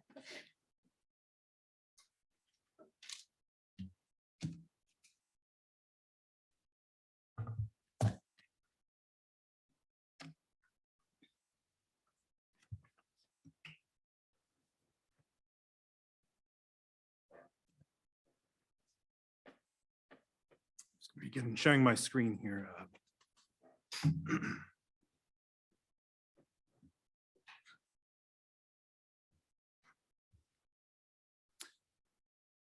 Madam President, Councilor, I appreciate very much the opportunity to present this to you to discuss these issues. First of all, I think everyone in this room agrees that housing is a major consideration for the city of Sandpoint, for Bonner County in general, for all of North Idaho. I think we're all very much aware of the necessity of housing. So I don't think that is the end all and be all, however. We're very grateful for the comments from entities like Lighthouse, like Bonner General, like Coeur d'Alene, Paving and Concrete Specialties. The question is not, do we need housing in Sandpoint? I think that's fairly well given.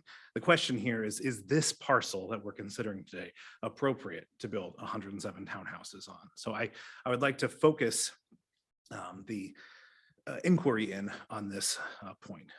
Bonner County's position, let me just clarify, my name is Alan Schoaf. First of all, Alan Schoaf for Davalier Law Group. We represent Bonner County specifically, not just as the owner of the underlying land, but as the sponsor of the airport. And sponsor in this instance is a term of art used by the FAA to mean that we're essentially, in their eyes, we are responsible for the airport. We're responsible for ensuring its economic success and its viability. And so going forward, again, we're not just the underlying landowner, but we also have that deep responsibility as well as Bonner County. The Sandpoint Airport fulfills an essential community purpose. There was some discussion in the comments from the applicant that perhaps the airport should move, or perhaps the airport doesn't comport with the character of the surrounding area. I'll address those later in specific, but the airport is a critical component of Sandpoint, and it's a major growth factor as we move forward to the future. Bonner County believes that the development of the proposed townhomes would cause significant negative impacts. First of all, reduce pilot and passenger safety, increase risk to the future occupants themselves of the townhomes, whether they be renters, lessees, owners. Reduce viability of the airport and economic benefit to it, and as I will address in detail, a potential for the loss of that critical FAA grant funding that the airport does very much rely on. And I know that Dave Shuck, is the director of the airport, is waiting for public comment. I'll leave a lot of those specifics because he's very familiar with those details of FAA grants that he can address and answer questions to that regard. Finally, the Bonner County's stance is that the permit application itself was deficient, and that there are some issues with Idaho law and Sandpoint City Code that I will address. Now, the council has their own legal counsel here, so I will not attempt to take their place. I'm sure we'll confer with you about those issues in particular, but I would like to draw attention to the issues that we feel are very pertinent to this investigation. These are the fundamental grounds for appeal. The applicant addressed them, and of course we'll be addressing them as well. That specifically, and most importantly, the 9 standards established by Sandpoint City Code. We believe that there are a number of standards that were violated in the approval of this conditional use permit. Next, that there is a violation of Idaho code specifically relating to the city's comprehensive plan. As I'll address more in detail, the comprehensive plan is not a guideline in the terms of Idaho code, that the code specifically states that that actions of planning and zoning have to comport with the comprehensive plan. Once the plan is in place, you have to stick to it. It's not just oh, well, we'll see. It's a very specific requirement. Further, Bonner County feels that the approval did not make the necessary findings of fact. And again, we'll address these more in brief. And finally, that there was a failure to order some necessary studies that we would need to really get all the information. Now, in the applicant's statement, they said that there was a lot of questions, a lot of ifs, a lot of, we can't be certain. And a lot of that comes from the fact that we feel that a lot of the necessary due diligence was not done by the property owner. And I'll get to that point. Finally, there's Title 9, Chapter 12, which is the Airport Overlay Zone District, specifically put in place by the city to ensure compliance with the airport use. So this was addressed by the architect, by I believe Mr. Butler, regarding the sufficiency of information that was in the application. And truly, councilors, I was hoping to see more of that information tonight, as this was a de novo hearing, and we have an opportunity to get more information out into the public hearing. Instead, it was a rehash of what we saw at the Planning and Zoning Commission, which was a very limited statement of "we'll do what you ask."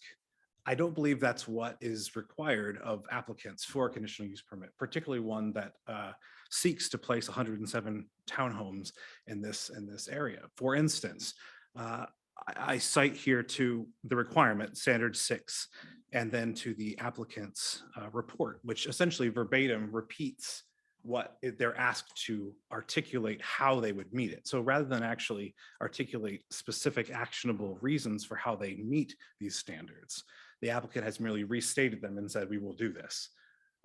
I believe that the city council would like to see how exactly they're planning to do this, how they are going to, for example, not create excessive additional requirements for public services. All these issues that the architects state would be done later on by engineers, it would make sense for the city council to be able to make its decision with that information provided to them at this stage, rather than hope that later on the development will proceed in compliance with those requirements. And so the narrative provided by the applicant merely restates standard 6, standard 7, standard 9, just verbatim from city code, again, rather than provide any level of additional information. So that's just a general addressing the 9 standards, but more specifically, let's go to standards 2 and 3. I'm going to address these together in the interest of time because they're very similar. One is it's a specific versus the general, sort of an objective based versus a character based. The question is whether this development meets the comprehensive plan and the character of the area. I think the key there is the Sandpoint Airport, excuse me, is the key character. If you look at the map of that area, it is the landowner, it is the major aspect of that portion of the city. The chapter 13 of the comprehensive plan deals exclusively with the airport. It's a critical part of the consideration here. The Sandpoint Airport this is a citation to the comprehensive plan. It supports significant economic development in and around the Sandpoint community. This is that illustration that was provided and has been discussed by Mr. Fluke and others.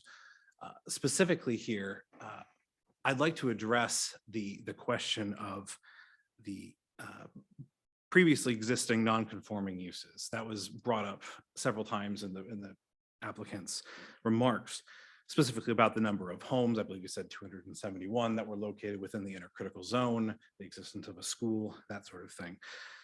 The fundamental difference between this proposed use and those uses is those predate the intercritical zone. They are grandfathered in. That's explicitly grandfathered in under Title 9, Chapter 12 of the Sandpoint City Code.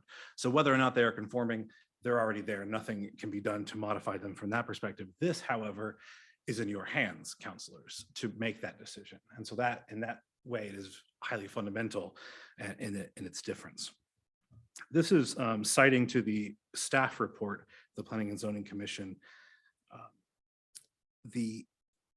They say that the Sandpoint can best support the airport by ensuring the land compatibility, and they said focusing on the land uses on non-residential uses in that close proximity in that intercritical zone. And so on that note, I include the same table that you just saw a few moments ago.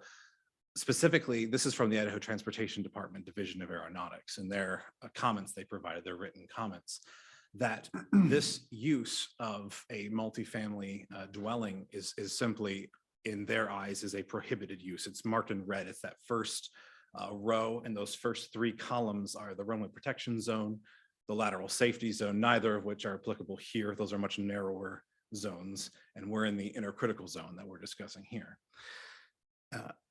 I am sympathetic to the fact that the applicant has purchased property with the intent to develop it, but I do point out that there are a number of uses of this land that are allowed with conditions under ITD's chart that they have here. Essentially, any commercial or industrial use, for instance, would be permitted under this, as well as a number of other uses as well. So these are both uses that, at least in ITD's understanding. Now, I understand that this is mixed use residential, so there's some issues there, but in terms of what this parcel is appropriate for, from the perspective of the Idaho Transportation Department Division of Aeronautics, it simply is not acceptable or not usable as a multifamily dwelling use.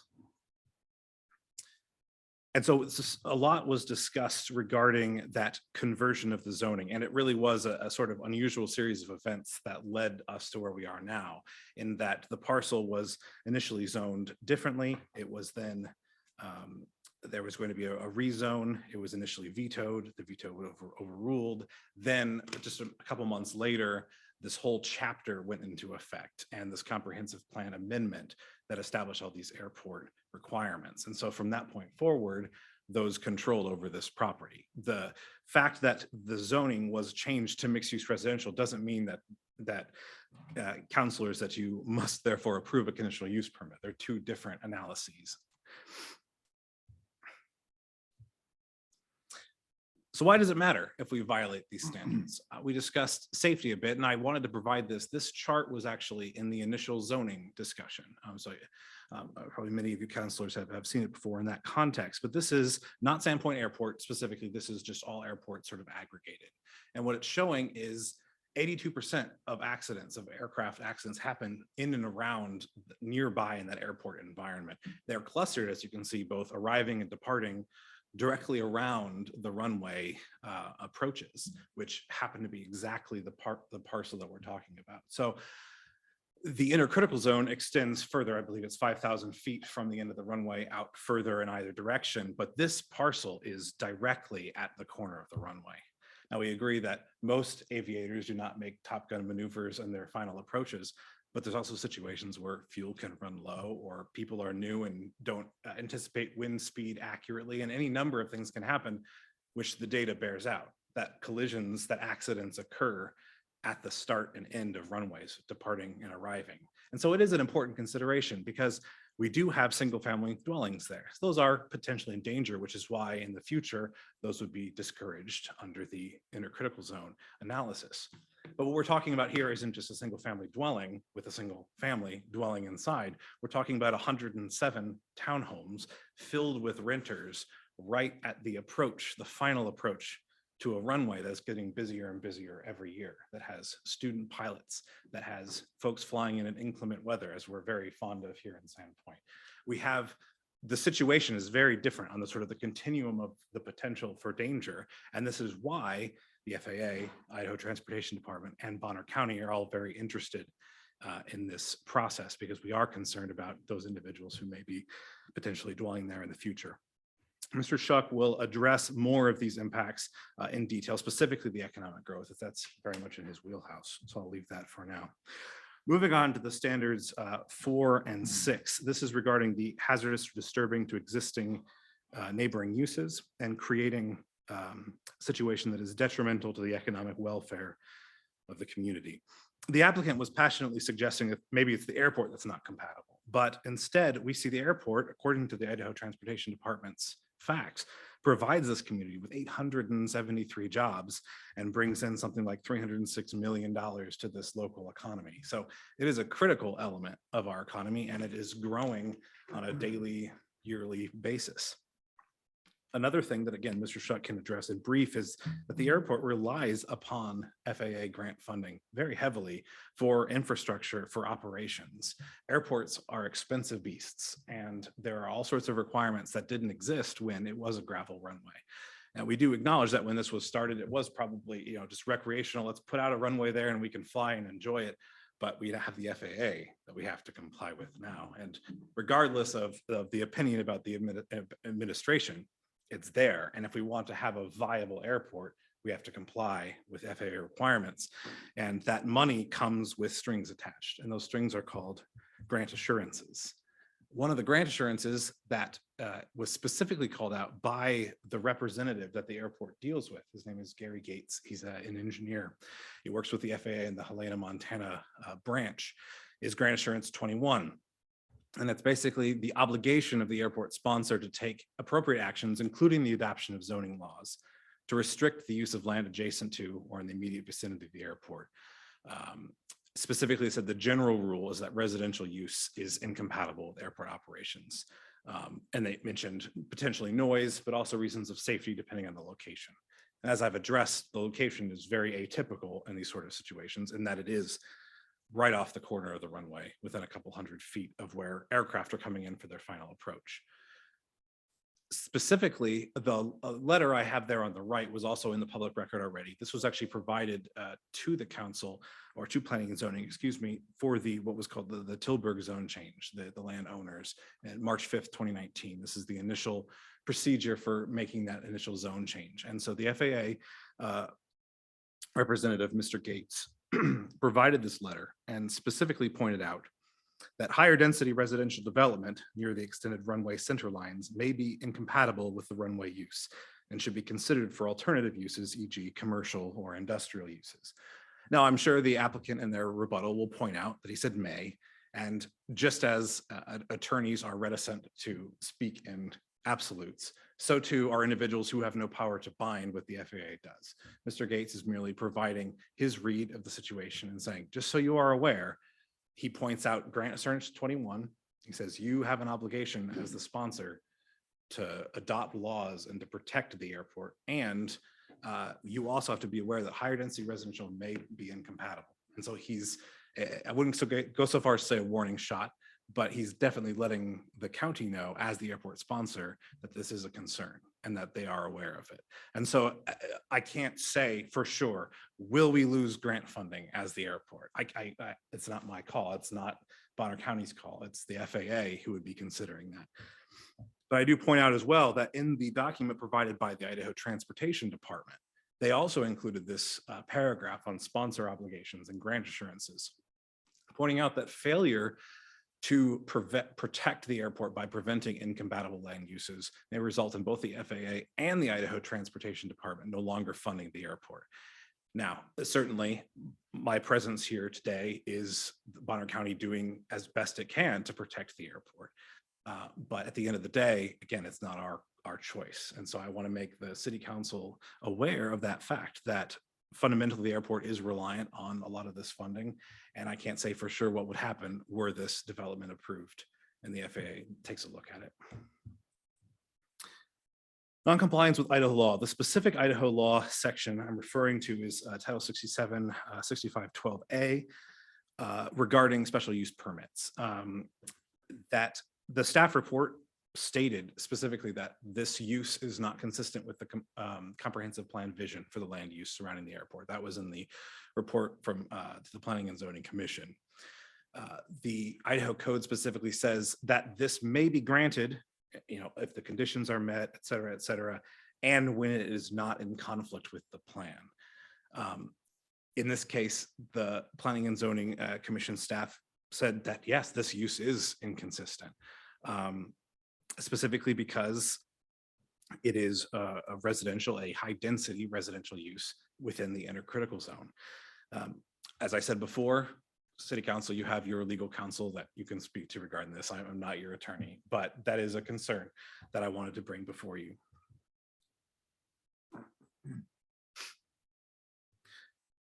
Additionally, and this falls under that same concept, that fundamentally what the City Council does here is related to its legal counsel. But in both Sandpoint City Code as well as Idaho Code, the findings of fact made by the Planning and Zoning Commission and then by City Council on appeal are very specifically laid out what's required. Idaho Code requires a written statement that explains the rationale for the decision based on the provisions of the comprehensive plan, relevant ordinance and statutory provisions, pertinent constitutional principles, and factual information contained in the record.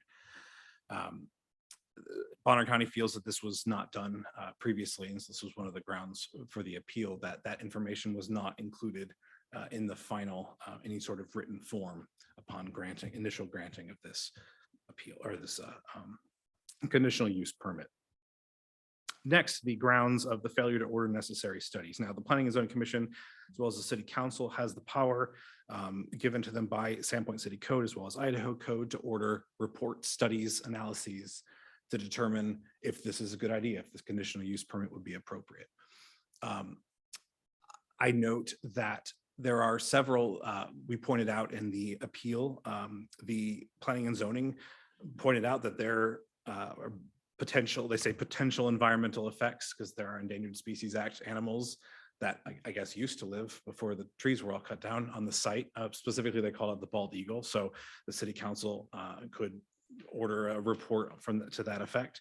The health ramifications, social ramifications to people living in that close proximity to the airport. the damage to economic viability. I point out that on the record in the Planning and Zoning Commission hearing, there was a lot of talk and it was a lot of very earnest and careful consideration trying to say, what would the economic effect be? But at the end of the day, it was, well, I'm a member of the Planning and Zoning Commission. I don't know. And that would be an opportunity for them to say, let's talk to someone who would know. Let's talk to an economic analyst, for example, to say, what would happen if this funding went away? How would the airport react? And so rather than proceed from a position of a lack of knowledge, we feel it would be appropriate for, if the council is inclined to deny the appeal, to at least remand back for further consideration, specifically on the gathering of reports to determine whether or not this would be feasible economically. Additionally, I noted that the Panhandle Health District did send out a written comment that basically just said there hadn't been an application submitted regarding sanitary restrictions and that sort of thing. And that ties back into my question about there wasn't enough information provided in the application in the first place. That narrative was deficient. And Panhandle Health is pointing out that they can't proceed forward saying yay or nay because they haven't had a chance to even look at it yet. So we don't know if, for example, they'll be able to deal the wastewater treatment that we were hearing earlier in this evening's meeting would be able to accommodate this. Again, I don't know. I'm not an expert on this. Panhandle Health wasn't able to speak on it because they haven't been approached. This seems appropriate that it ought to be before this decision would be made. Additionally, Department of Environmental Quality provided a statement. It was a general statement saying in these sort of situations, this is what we look for, but this will be another situation where there ought to be at least a modicum of a plan to deal with things like construction debris before proceeding with a large development of 107 townhomes in that proximity to the city. The final ones I have here relate specifically to Sandpoint code. And these are the aviation hazards that are called out specifically. Things like glare in the eyes of pilots, impaired visibility in the vicinity of the airport, electrical interference with navigational signals, difficulty distinguishing airport lighting from other lighting sources. Sandpoint City Code specifically suggests that these be considered in approving any development, especially that within the intercritical zone of the airport. The applicant suggested that they did not feel that the project would be subject to noise. They included that diagram regarding the noise, the decibel levels and nearby wouldn't be subject to vibrations or other issues. However, Mr. Gates articulated in the letter that I included previously that he said at a minimum in his letter that's in the public record, that there need to be navigation easements. That's again, an FAA term of art that is essentially you have to give an easement for planes just to fly over and potentially drop stuff on you. It's noise, fumes, leaking fuel, basic things like that. And it's an easement that they attempt to acquire all around the airport, that they ask the sponsor to acquire, essentially as a sort of a liability measure to protect and make people aware of the fact that by living under an active runway, they're accepting, they're on actual notice of all these issues. So that was a specific issue that Mr. Gates pointed out. Again, when this zoning was considered before the conditional use permit. Now, this I think is a critical point because we've talked a lot about the FAA determination of no hazard to air navigation. And I am sympathetic again to the applicant because the letter is not the clearest letter I've ever read from the FAA describing what exactly are they saying is no hazard. The statement by the applicant is that they allege that the FAA looked at lighting, looked at density because, well, we gave them that information. Well, Bonner County actually went and did a Freedom of Information Act request. We requested all information the FAA considered to make this determination. So let me adjust my screen here. What I provided for you is what they provided in their feedback. I'm just going to roll through these quickly just in the interest of time, but specifically, this is the most important one. This is demonstrating that their analysis purely proceeded under what is called the 14 CFR Code of Federal Regulations, Part 77, which specifically is only looking at the obstruction standards that you see there under 77.17 and sequentially there. It's the question of physically, is this object height a problem? Is it actually in those surfaces that Mr. Fluke discussed about? That was the sole thing that they were looking at from that perspective. These are all of the reports that they based their analysis on. So this is the design services evaluation. They're saying, nope, this is not, the height doesn't actually conflict with the airport design. They say a displaced threshold is when the runway, the actual landing surface begins after the physical start of the runway due to a hazard. They're saying, no, there's no displaced threshold issue. So there's no interactions there found. So these are just basic reports that their system churns out when given data as sort of an automated way of looking at things like the height. It's not an in-depth analysis of whether or not this is fundamentally safe or whether these hazards would exist in terms of noise or fumes or vibration or anything like that. The DoD looked at it and they said, does this block our early warning radar system? Well, no, it doesn't. There's their chart regarding that. Again, the DoD said, does this interfere with military operations? No, it doesn't. This is, again, related to height. This is regarding navigation, again, in terms of whether your radar is able to find the airport and all the navigational beacons due to height. There's not an issue there. This is, I believe it's a multi-vectoring, multi-instrument approach. Again, same sort of situation. There's no height obstacle issue because the structure is less than 200 feet above ground level, looking purely at height. I did note this, that there was a particular notation in the facility search results regarding the Sandpoint Airport, which is SZT is the code, that the proposed structure is within half a nautical mile and requires further study about whether it interferes with that particular navigational beacon. But then other than that, it was saying, other than that, the radar is not a problem. This is the United States Air Force saying, nope, it's not going to interfere with our radar. The the NOAA saying, no, we're still going to be able to determine if thunderstorms are coming. It's not in the way of our radars in Spokane. This is, I find this one particularly interesting because this is pointing out the traffic pattern. That's the sort of holding patterns that aircraft do as they're approaching for landing or after takeoff. There's a certain way that they'll fly around the runway, and Mr. Shuck could address that. But this just shows you how close to the end of the runway these proposed structures are. That crosshairs shows you against the runway where it's located. However, it's not within the actual traffic pattern. So a plane's not going to run into it if it's at its normal height above ground, is what this is saying. And specifically, actually, what it says is that it's the proposed height of, I believe it was 34 feet, is approximately 61 feet below where it would be a concern for that particular traffic pattern. Finally, yeah, I believe it's the United States Army says there's no penetration into their airspace, again, height-based. Air Force, same thing, and Navy, same thing. So those are all of the reports the FAA looked at in providing this letter. So again, it's unfortunate the letter is not clearer, but it does specifically state that this aeronautical study revealed that the structure does not exceed obstruction standards. That's what they're providing in this in response to this. So to hold out that the FAA has approved this, has given the thumbs up, would not be accurate. Specifically about the conditional use, so far to our knowledge, Mr. Gates has not responded, but he did provide, again, information regarding the initial zoning that I provided earlier this evening. So thank you very much. I'm happy to answer any questions that the City Council has at this time. Any questions, Council? Yep, I have one, please. And maybe you're not able to answer this, but if this was such an important property to purchase for the airport or the county, and knowing that the council at the time, 2019, did change the zoning, was there any, there would seem to be an opportunity to purchase this property. Is there any reason why, if you can speak for the county, why they did not?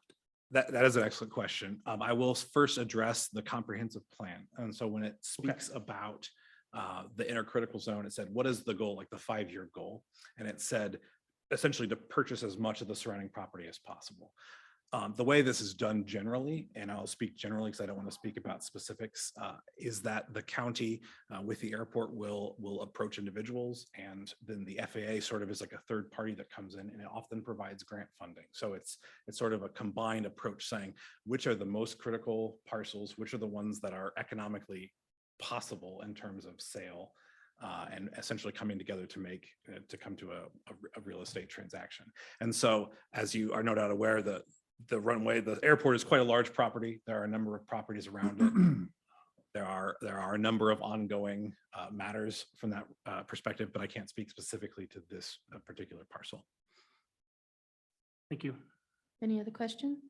I had a question for staff, so we'll wait, I believe. Is it a legal question?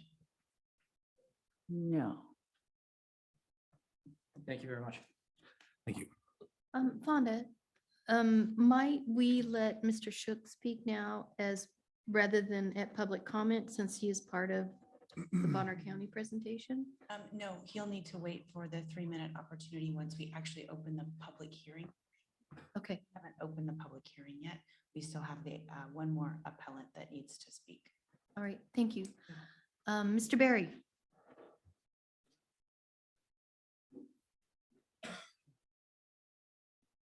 Not very tech savvy, so I'm going to try to get this thing going here.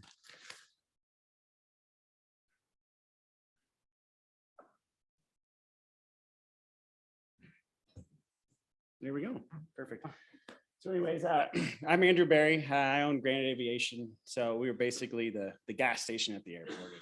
So we sell fuel to pretty much anybody that comes into the airport, takes off land, all the tenants, Dyer Aircraft, Timberline, Tamarack, basically anybody that's at the airport. In addition to that, we also have about 65,000 square feet that the company owns that we lease out to tenants like Tamarack, Timberline Helicopters, Vulcan Aero, and many others. So anyways, that's my background. I'm a commercial pilot. I've owned my business since 2013. So anyways, a couple things I just wanted to talk about before we get going into this little, hopefully brief presentation. I really want to stress to you guys, I know that the city is in a housing crisis. I get it. Many resort communities are. Let's not use tunnel vision to kind of just zoom in on that one issue. So as far as the businesses go, there was a lot of talk about the intercritical zone is so big, it's going to just impact all of Sandpoint and the airport's going to oppose everything. I'm pretty sure we haven't opposed everything. In fact, I don't think that the airport's really opposed a whole lot, except for some of these real crucial pieces that are real close to the airport. So in the talk, the county attorney talked real well about what we call the 7460, and that's that letter that they sent to the FAA or to that request for obstruction evaluation. I've sent about, I think, 7 of those in the last 10 years, and they've all been approved. I understand that process real well. It is strictly an obstruction evaluation. I mean, even when we lost our funding, because we lost, I don't know if you guys know this, the airport lost its funding from the FAA for a temporary period of 5 years due to land use issues around the airport. So you guys might want to look into that prior to making any decisions, but we did because of land use. So it does happen. So please know that does happen. And that 7460 that person filed because of that land use issue, it was approved. So please don't take that into account as far as FAA accountability. So another thing I want you guys to think about is, so the closest townhouse or the closest families that are going to be to that runway or to the airport, as far as jets coming in and taking off, 310 feet. Some of these jets are 120 feet wide. So if you were to look out here, it's be just right about past the gun range right there. That's how close these families are going to be to some of these jets coming in and out, full of thousands of gallons of fuel. I did a lot of research over the last month trying to find out what other airports have. As far as I can tell, in the entire Western United States, this would be the closest high density residential to any federally funded airport of our size or our traffic in the entire Western United States. This is going to make national news. Okay, that's something you guys need to know. This is a much bigger deal than what you guys are thinking about. So anyways, to get on with the presentation here. If I can. No, hold on.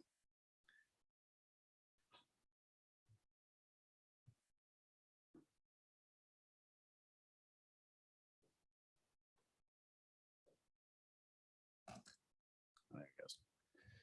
Okay, so 3 reasons why high density residential around the airport is a bad idea. Obviously, the first one is safety. The second one is livability, talking about noise, things like that, traffic. And then the third one is going to be economic. So aircraft accidents at Sandpoint Airport, the Planning and Zoning Commission hearing, the Planning and Zoning Commission just briefly kind of went over, safety, really didn't take into account. We only had about 3 minutes to speak. We really couldn't get into it much, but here's what the truth is. So aircraft accident in the past 15 years at Sandpoint. In 2008, a single engine aircraft went through the airport fence 252 feet from the runway. In 2013, a twin engine aircraft went 570 feet off of the end of the runway. Please take into account, this is the north end of the runway. This development is 530 feet from the end of the runway. Okay. So there is danger there. In fact, it was so close that the old owner of the property used their crane from their property to move the aircraft off. That's how close this was. In 2021, a single engine aircraft lost control and ended up upside down 190 feet from the runway. And just about a month ago, we had a jet go off the end of the runway. Okay, I know because we had to go back and pull it out and lift it up and do a whole bunch of fun stuff. So do not think for a second that safety is not an issue here. It is a huge issue. Below are a couple pictures of some apartments that were basically caught up and destroyed by aircraft accidents. One was in New York, one was in San Diego, and there's about 1,000 other pictures of this in other places. So please feel free, if you guys really want to dig into that, you can look at more. Livability, that's the next issue. Jet aircraft on takeoff produce an average of 118 decibels. The development will be exposed to the highest decibel levels in the city, okay? Even higher than those developments situated near active train tracks, which is about 80 decibels. So they talked a little bit about the noise contours that they showed from the FAA, from the environmental plan. Well, I talked to the engineer that did that whole JUB, Mark Napier, that did the whole thing. He said, no, those are likely to change. And if they haven't changed already, those things were done in 2013. Traffic has increased, obviously exponential, and the next master plan is in 2010. And the odds of those not changing are real slim, if not impossible. It's inevitable. Every additional 10 decibels of nighttime aircraft noise appeared to result, this is from a Greek study, it took over 20 years. And take note that these people living next to this airport were significantly farther away than this one. 69% increase of high risk of blood pressure or hypertension, and even an increased risk of stroke for people that are living close to the airports. Economic. So there's multiple reports, but the latest one is actually the 875 jobs that are out there. It's true. The airport is just this huge economic engine, right? That has just grown out of nothing. We are the second as far as total GDP output in the state of Idaho, behind Boise International. That is insane for a town of what, 10,000 people? It's crazy. It's unheard of. But the problem is that the FAA federal funding that comes with that, it's not just the funding, it's just not the asphalt, it's not all that, it's the protections that come with being an FAA federally funded airport. Businesses need to have that. Those grant assurances are there, to protect the users, they're to protect the community, they're to protect everybody. And they're vitally necessary. It's also approaches, things like that, security, all that sort of stuff that's involved with the FAA. It's not just the funding, it's more important than that. Okay, so we don't want to lose that. We already lost it temporarily once for land use. We don't want to lose it permanent because this is a much bigger deal. And the other thing is, like the county attorney said, how are we're not the FAA. No one's going to go through and just bind them, use terminology, oh, this or that, or may, or shall, or should, or any of those sorts of things. We're not going to know until this is done, realistically. I mean, considering they already took it away once, you shouldn't think that they won't, but we're not going to know until this thing is constructed or partially constructed or anything like that. So that's when we're going to find out the actual impact of this. Another thing that you guys really need to take into account, future commercial air service.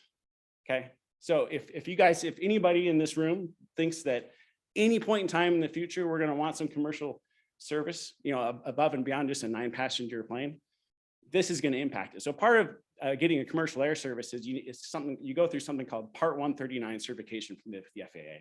A, if you're not federally funded, it's probably going to be possible to do that.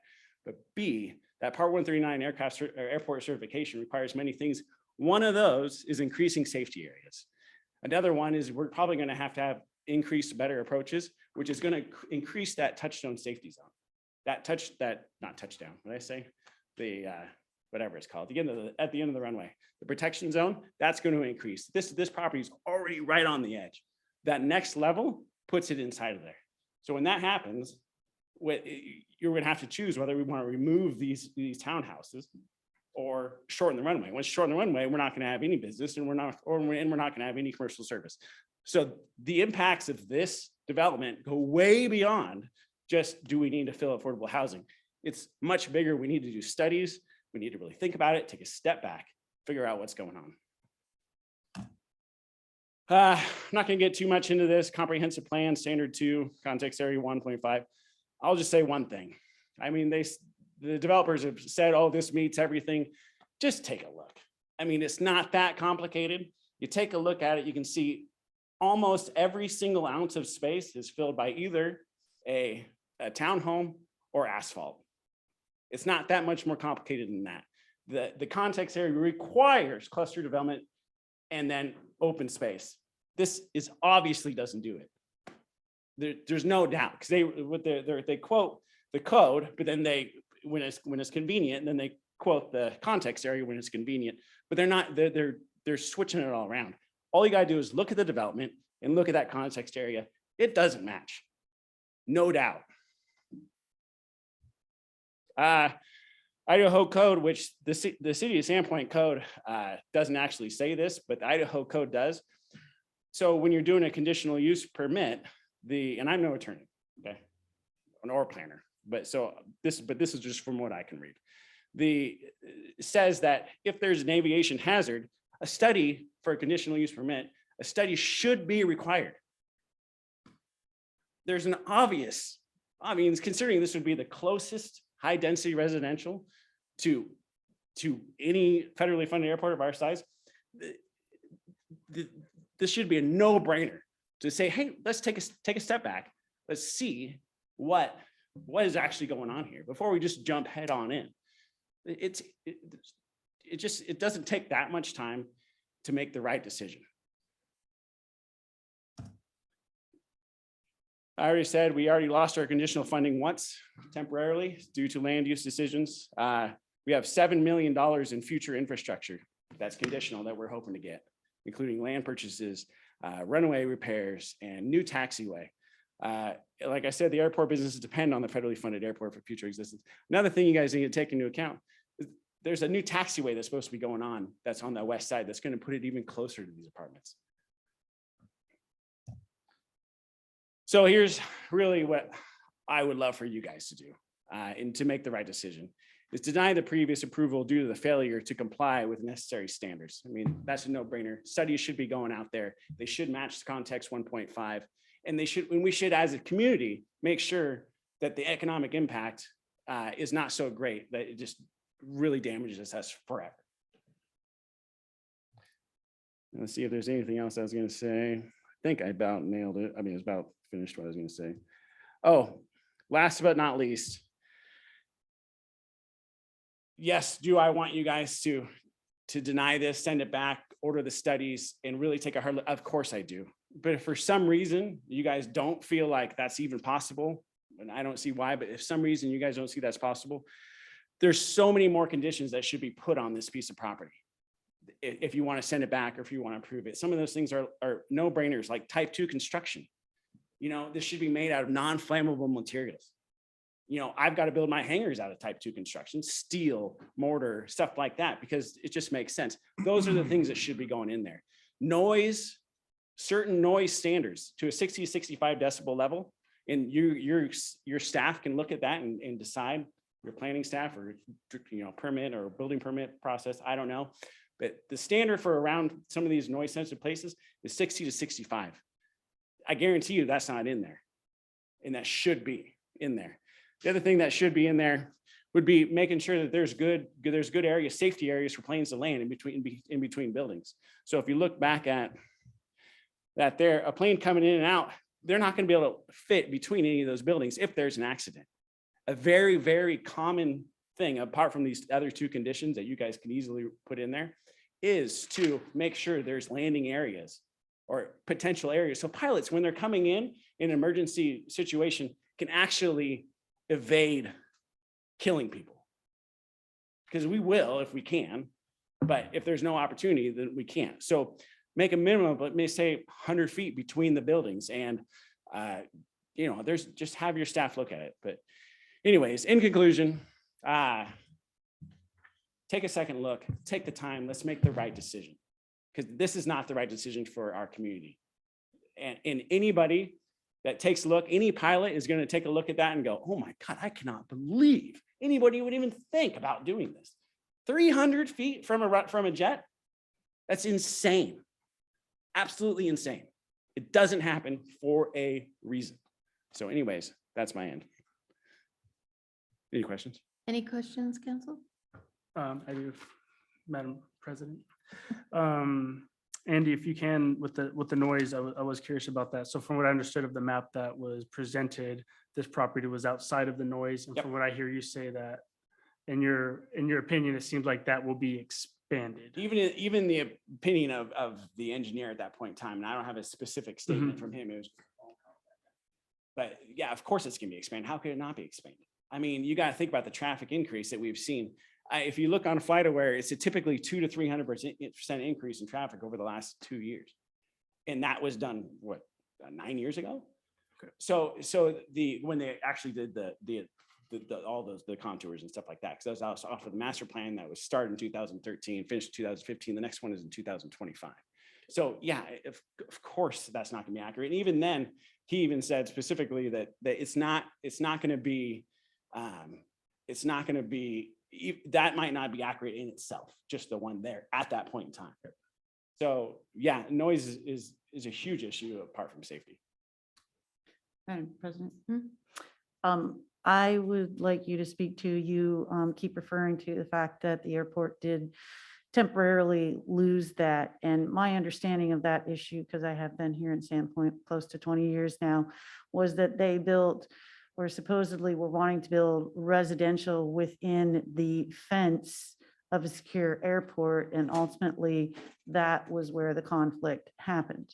So the conflict, and I'm not the expert on this, so that happened right before I came to the airport. But as far as I'm aware, the issue was residential. It was not through, it was through the fence is what they call it. So outside of the airport property, but had access. It had access, and that's So what the problem what was. the FAA specifically says, we don't want residential property there, specifically through the fence access. Through the fence access. And so But just to be clear, that's what I understood they lost their funding for, because they allowed through the fence access. So, correct. okay. But thank we you. did, my point was, we can't lose our funding. I understand that, Yeah. but I just want to Yeah. clarify that these are two different issues. So, Well, yeah, I mean, you'd have to look at the Correct. paperwork. Thank I'm pretty you. sure it was both land use. Any other questions? Thank you. Thank you guys. Appreciate it. We will now proceed with the public hearing. The Is- council, do we do staff questions now, or do we do that after public? Okay, thank you. Sorry for interrupting. we will now proceed with the public hearing. If council has questions for the person testifying, you should ask those questions at the time of their testimony. The public hearing is now open. Each speaker will be allowed 3 minutes. The appeal, if granted, would reverse the Planning and Zoning Commission's decision to approve the conditional use permit. Is there anyone who would like to testify in favor of the appeal? Madam Clerk?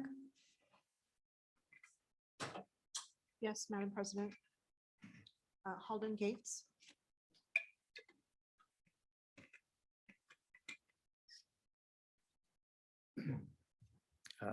Helen Gates, I am a Sandpoint City resident. I don't have anything new to add, but I would like to just add my perspective on a few of the points that have been brought up tonight. First of all, the FAA letter absolutely does refer only to structure. I'm an aerospace engineer. I deal with the FAA on a daily basis, and I can tell you that in my experience, they can and do compartmentalize their approval of various applications. The structure meets the height requirements, that's fine, but that doesn't address any of the other concerns that the FAA has for use of land around airports. The ITD letter flashed very briefly on the screen, but if I'm not mistaken, I read something about, or I read a statement to the effect that the proposal was not compatible with land use around the airport, which in my mind says, hey, we should really dig into that and make sure that we are not about to approve a project that has been explicitly deemed incompatible by ITD. And thirdly, I'd like to point out that ITD is not the FAA. ITD does not grant us the money that the FAA does.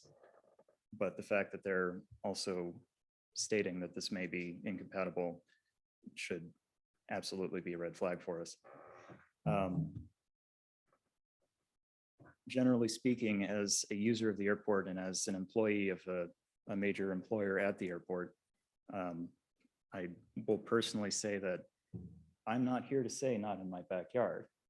I absolutely have empathy for the housing crisis that we're experiencing. And I absolutely agree that high density multifamily residences are a key piece of our solution to that. But what I am saying is that the risks that we're speaking to as members of the airport community are not nebulous what ifs. They are absolutely the things that we must think about as responsible members of the aviation community. They're things that you must think about as our city government. And it's not necessarily that we're here to say no, it's that we are here to say we absolutely have to do this right. And that means that we need to stop, think about it. We need to make sure that we get the studies done to assure us that any projects in the critical area are not going to be at risk because of the safety and land use concerns that we brought up tonight.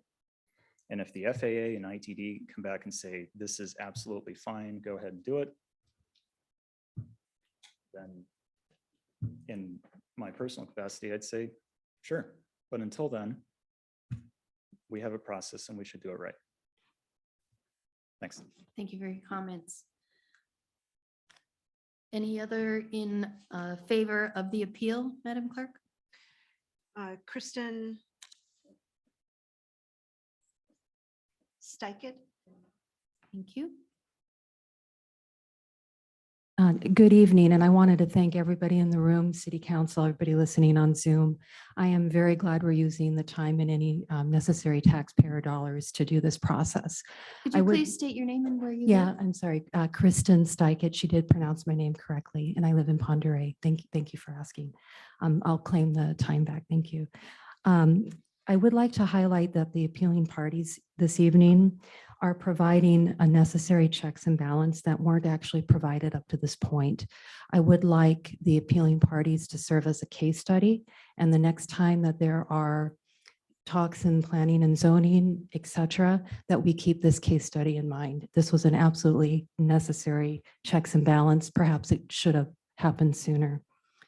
There are many factors to consider for the housing crisis. The train tracks, the lake, the river, historic landmarks, parks, mountain grades, the elevation of the mountains, and also the following. 61% of Idaho is federally owned. I wish that I could solve the housing crisis. Developers, they develop. Your intention is to solve the housing crisis. The overriding, in order for you to do that, the overriding goal would be for you to make profit. I'd like to emphasize it's crucial that developers provide solutions and not bigger problems than the original solution was meant to solve.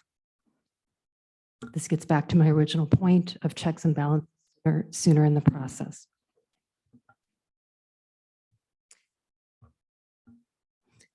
The nice gentleman, the architect, who, a very informative presentation.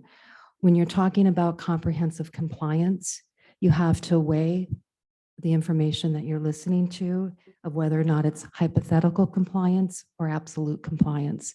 And though there were some salient points and good examples given, many of them were hypothetical comprehensive compliance examples. For example, I think there were 8 points up on that sheet. For example, the airport employees are within walking distance of the multi-use townhomes. That would be an example of hypothetical, in addition to potentially dangerous. Well, I'd like to conclude. That's all that I would have to say. Just to do a really quick topic change about HOA.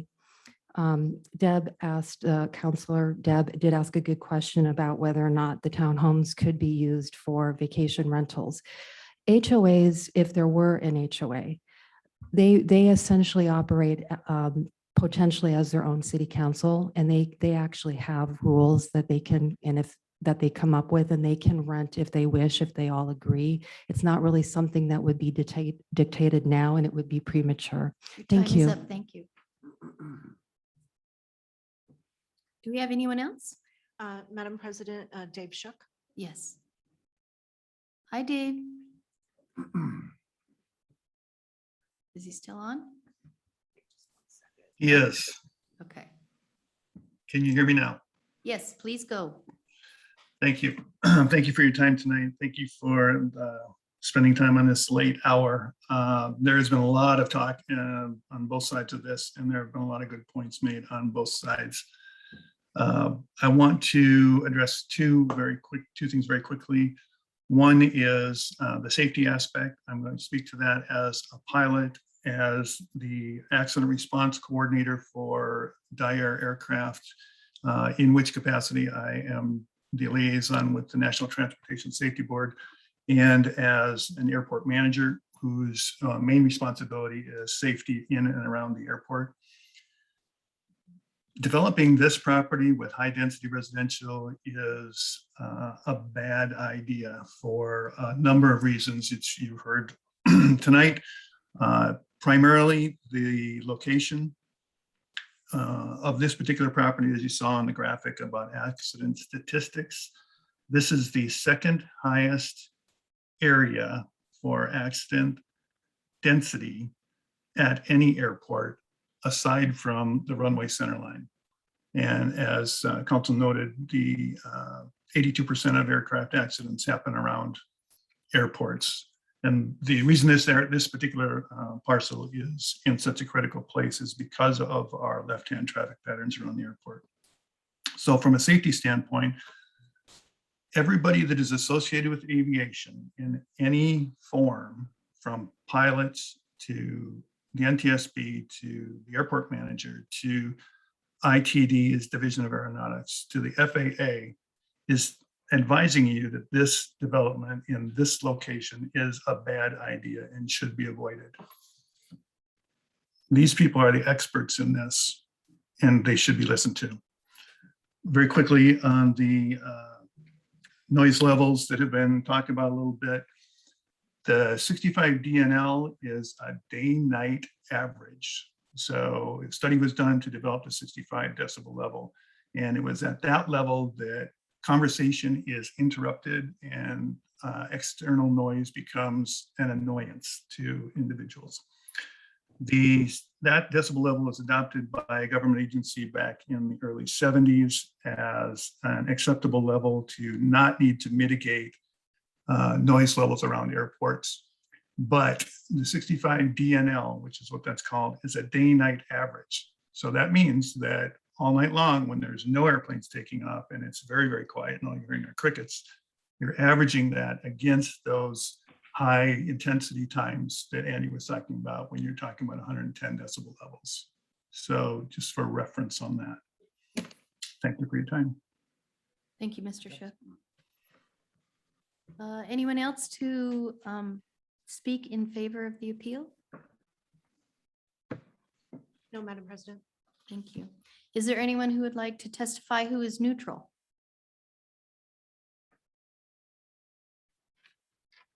Okay. If the appeal is denied, the commission's decision to approve the permit will be affirmed and it will stand. Is there anyone who would like to testify who is opposed to the appeal? Yes, Madam President. Todd Kaufman.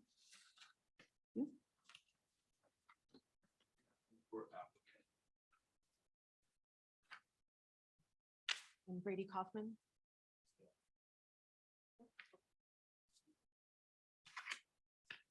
Is there anyone online who would like to, who is opposed to the appeal? No, Madam President. Is there anyone else who would like to speak on this topic? Hearing none, does the council have any additional questions? Or anybody or the? I think so, yeah, correct, Fonda? Yes, so at this point, we are going to close the public hearing. So the questions that you would have had would have been directed at anybody who spoke previously. Thank you. Before the public hearing is closed, we will offer an opportunity for rebuttal testimony from both parties. This will be a one-time rebuttal. We will not continue to go back and forth with the rebuttal to the rebuttal and so on. But please be advised that if there are any new facts are elicited during rebuttal, the public must be given an opportunity to comment on any new facts. At this time, would the applicants care to offer any rebuttal testimony? Please come forward.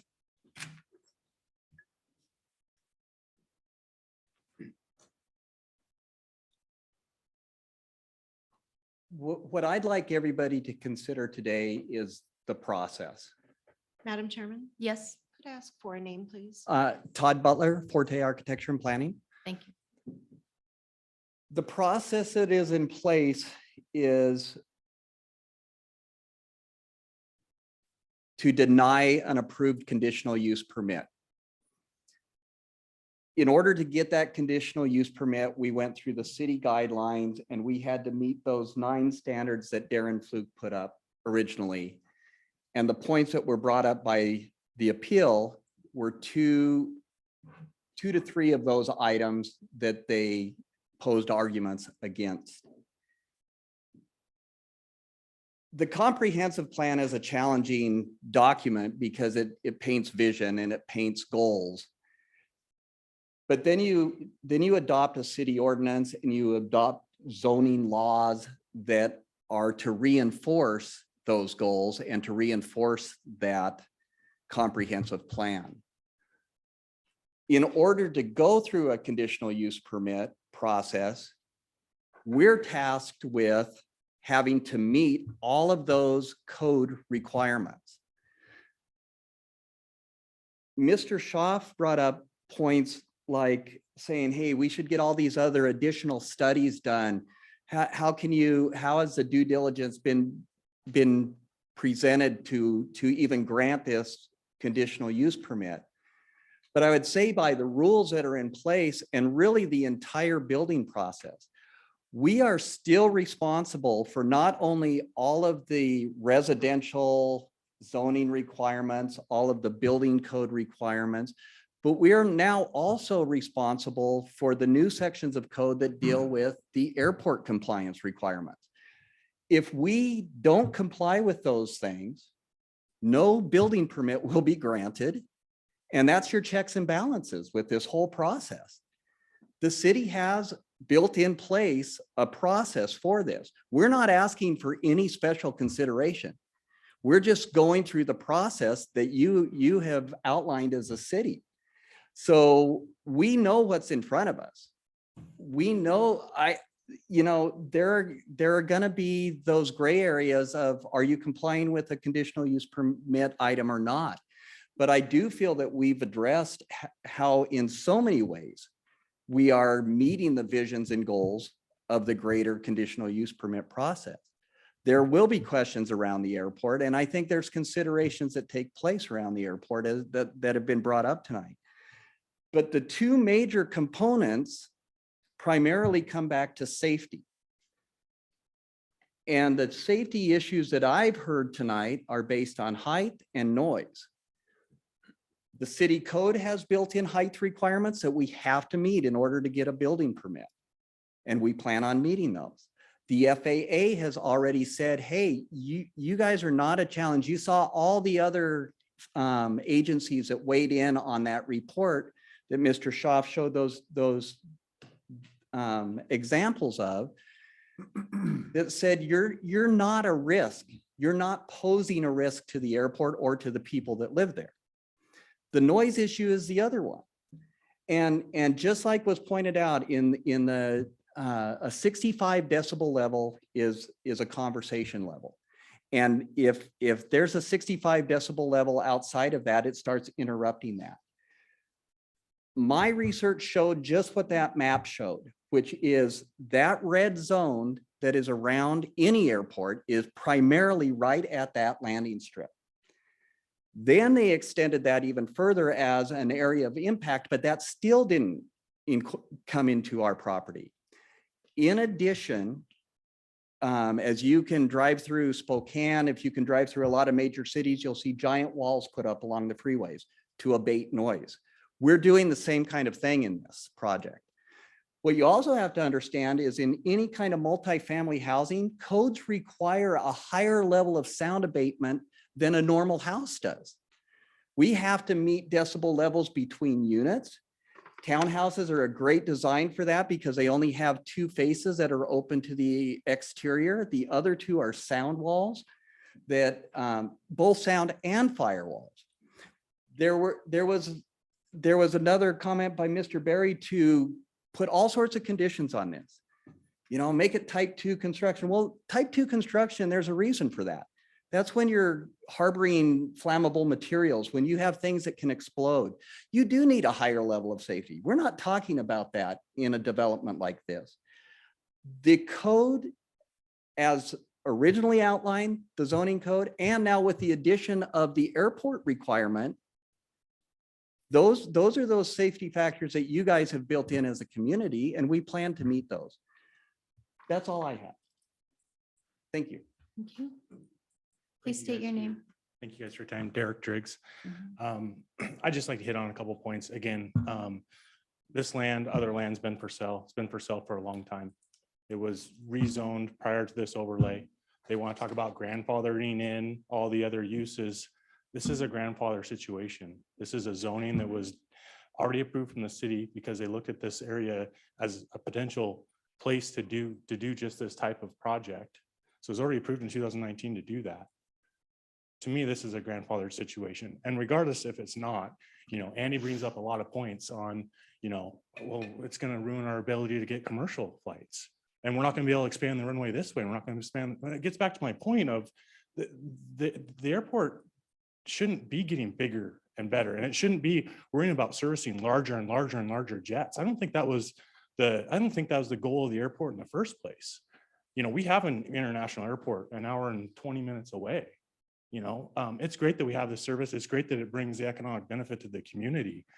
But again, like, you're landlocked. You've got the railroad, you got Sand Creek. You can only go so big. And if you're not buying these properties when they're available, then what are we doing?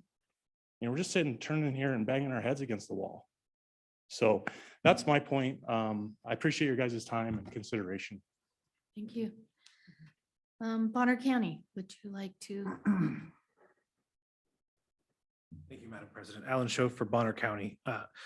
The applicants spoke about process and said that in general, a lot of the arguments brought up by Bonner County and Granite Aviation were sort of a gray area, and there were gray areas involved. Well, Madam President and members of the City Council, a lot of individuals have spoken today with a lot more aviation experience than I, subject matter experts, shall we say. From Mr. Berry to Mr. Shuck, and individuals speaking from aeronautical engineering experience, the ITD, the FAA, and there's one resounding message that's happening is that this land use is incompatible with the Sandpoint City comprehensive plan. And furthermore, that all the individuals who are aviators, who fly planes for a living for fun, are all deeply concerned about the threat to the 107 families that would be living in these buildings. I think that's, if we're speaking about solving the housing crisis, I think, again, as I began the discussion earlier, the question isn't whether or not we need housing, it's whether this parcel is appropriate for it. And finally, just to address the question of walls, noise barriers. First of all, they've proposed something like an 8-foot wall. These townhomes are 3 stories. They're intended to be 34 feet tall if memory serves. The first floor is a garage and office. Living spaces are on the 2nd and 3rd floor. I fail to see how an 8-foot wall would abate the noise of a jet screaming by at 300 feet away. The noise issue, as pointed out by both Mr. Shuck and Mr. Barry, will only increase. We had seen a 200 to 300% increase year to year in flights. And as pointed out by both the Idaho Transportation Department and by the appellants, the airport is a critical economic component of this city. It provides more than 800 jobs. It provides $300 million in revenue in income that's brought into the community. And so for that, City Council, I would ask that you would consider granting this appeal and revoke the conditional use permit. Thank you. Thank you. Mr. Barry? I'll keep it real brief. Just a couple things. The type 2 construction, I specifically mentioned that it is something that's pretty similar that is often put into conditions. It makes sense. He said, well, we're not putting bombs in there. Well, what do you think an airplane is? It's full of fuel, right? You've seen fires, you've seen things, you've seen it in the news, you see it everywhere. That's what happens when a plane crashes. That's why you want that type of construction, if that's what you're looking at putting on as conditions.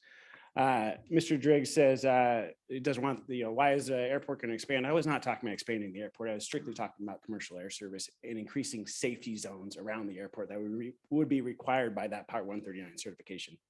That's all I was talking about. I'm not talking about increasing the length of the runway. Property purchases. He briefly mentioned, hey, how come the county doesn't just buy that property? I don't know, but I've worked with some government agencies before and none of them move fast. They all move really, really slow. You got engineers involved, you got the county involved, you got the FAA involved, you got appraisers involved, you got reappraisers, especially since everything is going up by 100% every 3 weeks. Things don't move that fast. We wish they would, but they just don't. And that's a fact. That doesn't mean we should approve this just because the federal government moves slow. Okay. Thank you. Thank you, Mr. Barry. The public hearing is now closed.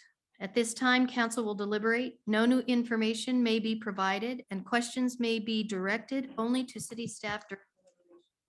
City staff has explained the options for council action and a sheet containing suggested motions have been provided for each council member here on the dais. Does council have any questions for staff? Madam President, I have a suggestion. Yes. It might be prudent, given that everyone has been sitting for 3 hours, that we take a 5-minute break previous to questions and deliberations. Thank you so much. We will take a 5-minute recess. Fonda, I apologize. Fonda, did you have something that you wanted to? Yes, thank you, Madam President. Before we dive into deliberations and discussion, I just wanted to remind the council that this is a de novo review for you tonight. And for non-lawyers in the room, that means you get to hear this matter anew. It means you're deciding whether or not a conditional use permit should be granted or not. They get a new hearing in the form of an appeal based on the structure. So the benefit of that for you this evening is you've heard a lot of talk about violations by planning and zoning or errors that were made. You're not tasked with assigning any error or identifying any violations.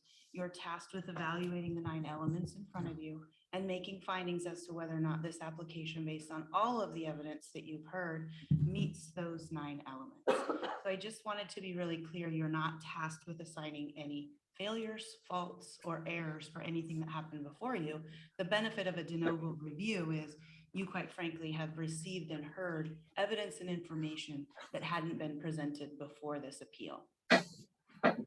Thank you very much. Okay, at this time, council will deliberate. No new information may be provided and questions may be directed only to city staff during deliberation. City staff has explained the options for council action and a sheet containing suggested motions has been provided for each council member here on the dais. Does council have any questions for the staff? Madam President, my question earlier was concerning with number, I believe it was 6, will not create excessive additional requirements at public cost for public services and utilities. It will not be detrimental to the economic welfare of the community. Is that something that staff would have worked with the developer to see if it was, oh, sorry, Darren, yeah, right there, sorry. Darren. Madam President, council member, thanks for the question. The way these things typically work is the applicant is correct in stating that all the cost of connection and extension of services is borne by the applicant, the developer. And it is assumed that the property tax generated from the new development will be sufficient to cover the operation and maintenance of those same systems. So they pay in to the system, and the city does not require a detailed economic analysis of, life cycle costs of the facilities or, tax generation going forward. Thank you. I have a question. So I believe I read hundreds of times in all these documents. Code must comply. It says code says zoning must comply with the comp plan. Is that Idaho code, like the state code, or our code, or? Was articulately stated to you in the county's presentation. They were correct that the local land use planning act does require that it be in compliance with your comprehensive plan. All right, thank you very much. And also another question, are there other dwellings in the inner critical zone? That we, Not the one to ask that question to. Darren, do you know? I do, and there are. Let me share my screen here. Sorry, Fonda, I just think you know everything. Very sweet, but no, thank you. And as was stated at some point in the testimony, most of what's in there, I think, was existing when the zone was established. So the intercritical zone is the purple line that you're seeing here. The property in question, of course, here. And so what you can see is there's been some development here. There's a church here. And what I'm not showing you is the city limits. There's the Sandpoint city limits that just came up in blue. And so basically at this end of the runway, you do have some residential development. You can see there's been some lots platted that maybe don't have dwellings on them yet. And then if you look at the other end of the runway, there is a fair bit of development that is existing within the intercritical zone at the south end of the runway. So we'd be looking at these here. And then, of course, this type of industrial type development, it looks like we have a bus yard here and some more industrial type things. That's the sort of development that the ITD land use matrix contemplates for that intercritical zone. And we're not saying that no dwellings can be built there, is that correct? Well, Madam President, the land use compatibility matrix that's in the ITD guidance document does state that dwellings are not compatible in the intercritical zone at any density. Okay, thank you. Any other questions to staff? Just a clarification, Madam President. Amanda?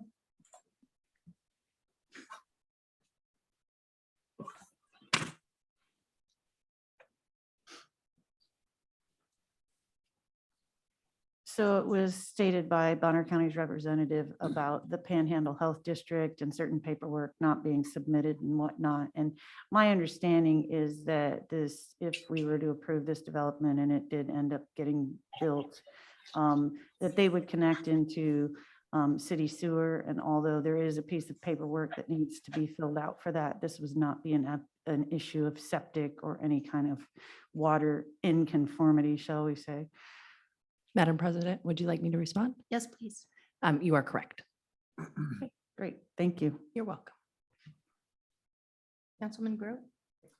I don't have any questions, but I've got a couple statements when we're ready, as far as my thought process through this. So for deliberation, you mean? When we get there, so I don't, Yeah. I'm good with questions. Finish questions. Questions. Any other questions first? No. Okay. Please, Councilman Grow. So I believe that Mr. Butler has designed a really good product, and Mr. Driggs has presented a very compelling argument and clearly articulates our issue, not unique just to Sandpoint, Bonner County, but everywhere. I want to remind us as a council, as well as myself, that we have had a deep and expressed commitment to our airport. And although it's a good product and it's a compelling argument, I believe that this is unfortunately the wrong location for that.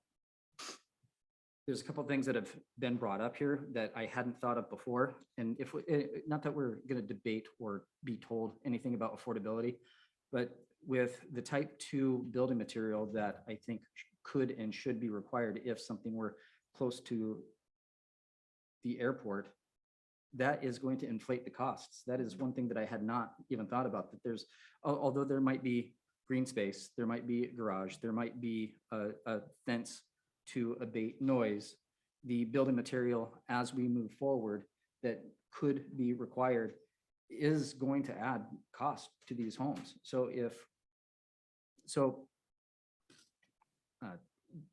I believe that it is inappropriate for us to try to solve one problem while chasing down another. It's a great product. It's a compelling argument. It is not the appropriate location. Our commitment to the airport supersedes and came before our housing crisis, our national housing crisis, our housing crisis up here. So it is inappropriate for me to be borrowing or trading one problem for another. Thank you. Madam President. Oh, yes, please. If I may. No, please. I think it's important for council. I'm going to break this down in my mind as from hypothetical to what's in front of us. Both parties are coming here with hypotheticals. It's not just one party, it's both parties, right? For the appellant, we have hypothetical loss of jobs, say loss of funding. Those are both hypotheticals. Hypothetical for the applicant is, well, this is going to be affordable, say under $2,000 a month, $3,000 a month. We don't know that. It's hypothetical. Not being vacation rentals, property rights. They have every right to do that if they want to. It's not our job to tell them yay or nay, but that is a hypothetical nonetheless. Or it could be sold, and that individual who buys it, or company or entity, they can now turn it into vacation rentals. That is a hypothetical. Say that they build these as affordable, let's say that, whatever that even means, let's say that that does come to pass and it does help our community. With the other hypothetical of losing funding from the airport and them losing jobs now, will that really serve the purpose of the housing now? Again, these are all hypotheticals, and we're not basing our decision tonight based on hypotheticals. We're basing this off the concerns with the FFA and density that I don't believe we've adequately heard tonight, the concerns of ITD and density, which they, from what I understood, expressed their concerns. In 2019, August, when the Tilburgs came here, presented their case, it was based on the rules and the comprehensive plan of then.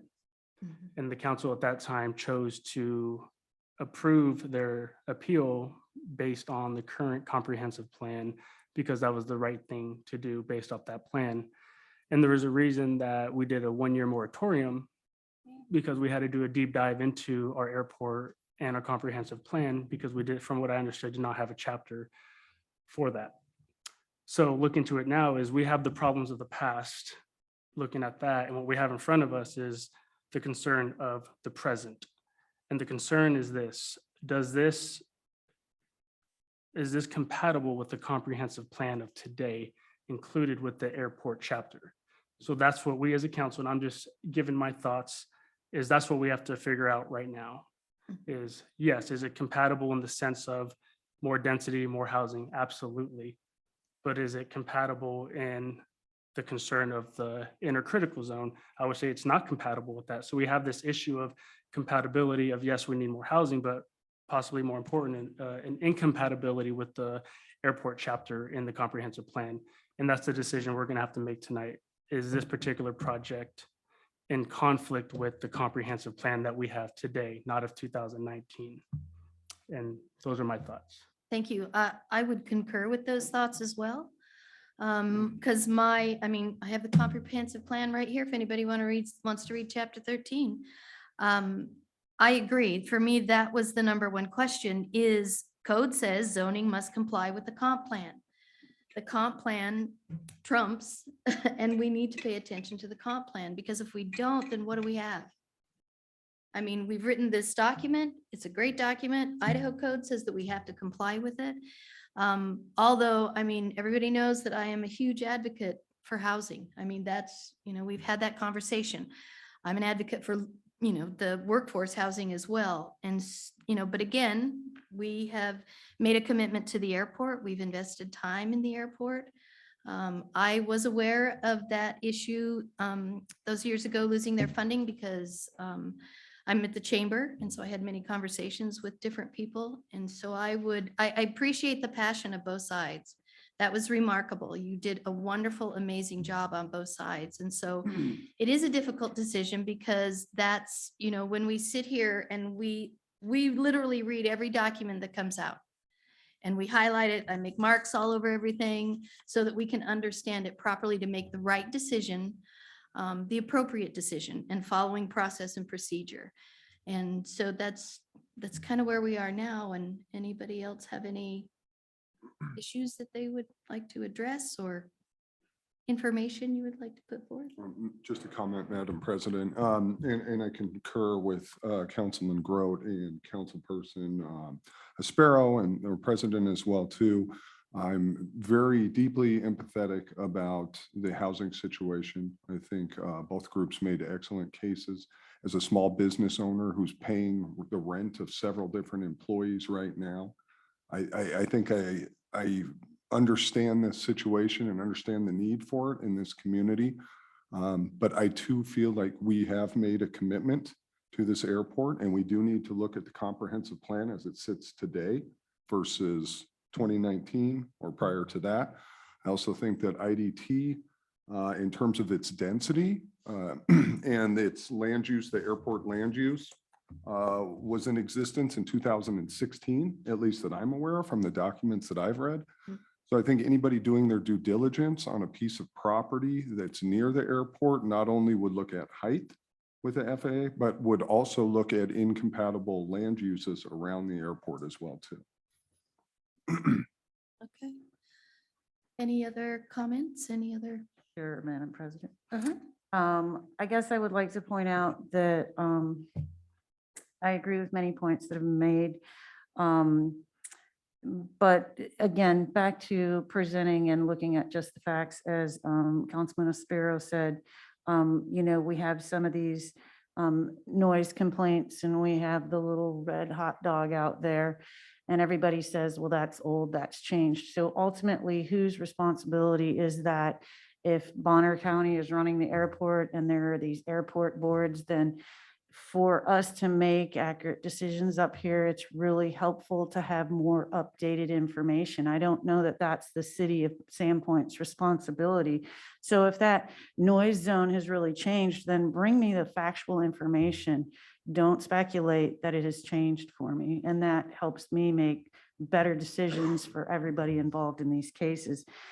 Same thing along that line of, we keep hearing density this, density that, but that's vague. The FAA doesn't give anything. And it's unfortunate that the FAA is so convoluted that maybe you have to, for every letter in the alphabet, you have to submit a different form. And it's unfortunate that it's not clear to developers or others how you go about making sure you do your due diligence. It sounds like that's kind of a complicated process and you think you get a letter and maybe it's not covering everything that you thought it covered. So I guess, I would hope that the airport team, shall we say, spends some more time with the county updating some of those things so that people that do have to make decisions have better facts to base their decisions upon. Thank you, Counselor. Jennifer, did we, in a previous hearing, did the council ask for some studies around the airport? I guess it was industrial, the industrial area. Yes, we did ask for some land use. Right. We did ask for some land use studies and recommendations, and that is over with a consultant now. So that's in process. All right, thank you. Thank you. Are we ready for a motion? I just want to, if I may, Oh, sorry. to your point, Deb, I'm not, just to be clear, I wasn't sure if it was the airport or the county's job to come up with those studies as much as they wait on other government entities to do so possibly, so. Right. I don't really know whose ultimate responsibility it is, but we're all in the same snow globe together getting shaken up. So, you know, somebody's got to step forward and get it done. So there's not as much speculation and it can be based on fact. So yeah, I have no idea. Should the city step forward and do that? Should the county take responsibility for that? Should the airport board take responsibility and push that through and find the grants to get that done? So the accurate information is out there. You know, I don't have an answer for that. I just think that there are things that need to be done, but there are, of course, always lots of things that need to be done. Madam President? Yes. So I think it was stated that this decision tonight is being watched elsewhere and potentially, so to any of those that are listening, going to read this, those decision makers that are out there, I would strongly recommend that they start doing some of their homework. So when decision makers are presented, that we have more clear, concise information current for those who are watching and listening. Thank you very much. Madam President, Yes. I'd like to offer a point of clarification and hopefully some hope for this issue moving forward before you vote. This has no bearing on your motion that's pending. However, in the context of this project and this recent research, it's been identified that the airport actually transferred from the city to the county in 1984. And it was under a condition that there would be an agreement between the city and the county with regards to land use related agreed upon density, height, planning, zoning, and that there would be a written recorded agreement between the city and the county on these land use related issues. This hasn't been a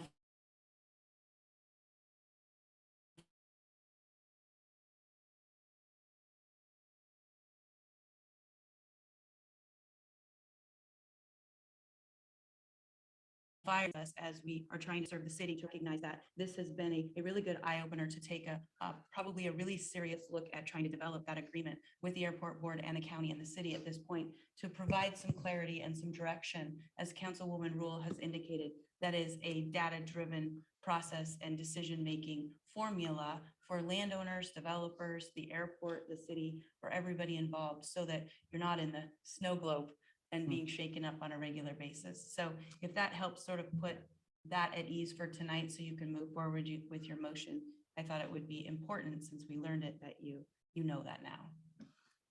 Thank you. Madam President, I just had one more comment that sitting as a counselor in situations like this, it's very easy to see both sides of the story, and being up here, there's not always a good choice to make. Excellent. All right, does someone want to make the motion? I'll make a motion. Thank you. I move that the Sandpoint City Council grant the appeals of Granite Aviation in Bonner County and deny application piece 21-003, a conditional use application for 107 multifamily dwellings on 6.35 acres for the following reasons. The application is not in accordance with Chapter 13 of the Comprehensive Plan. It will not be in accordance with the Sandpoint City Code Title 9-12(3)E specific to the inner critical zone. And lastly, it may be detrimental to the economic welfare of the community specific to the Comprehensive Plan, Chapter 13, to protect and preserve the long-term sustainability of the airport. Second. Any discussion? I'd like to, Council President, concur with Deb. My 4 years, I've been in too many of these difficult positions, especially in a small community like ours. And it is a very difficult position to be in, but that is why we chose to run and were elected by the people. So I just want to concur what you said, Councilor Rule, that these are very difficult decisions that affect real human beings and those who are in front of us now. And I personally, and I trust that our other counselors do not take our votes lightly. So I just wanted to make that clear. Thank you. This will be a roll call vote. Counselor McAllister, Yes. Counselor Espero, Yes. Counselor Dick, Yes. Counselor Groot, Yes. Counselor Rule. No. All right, motion passes. Thank you very much. With no further business before the council, this meeting is now adjourned at 8:49 PM.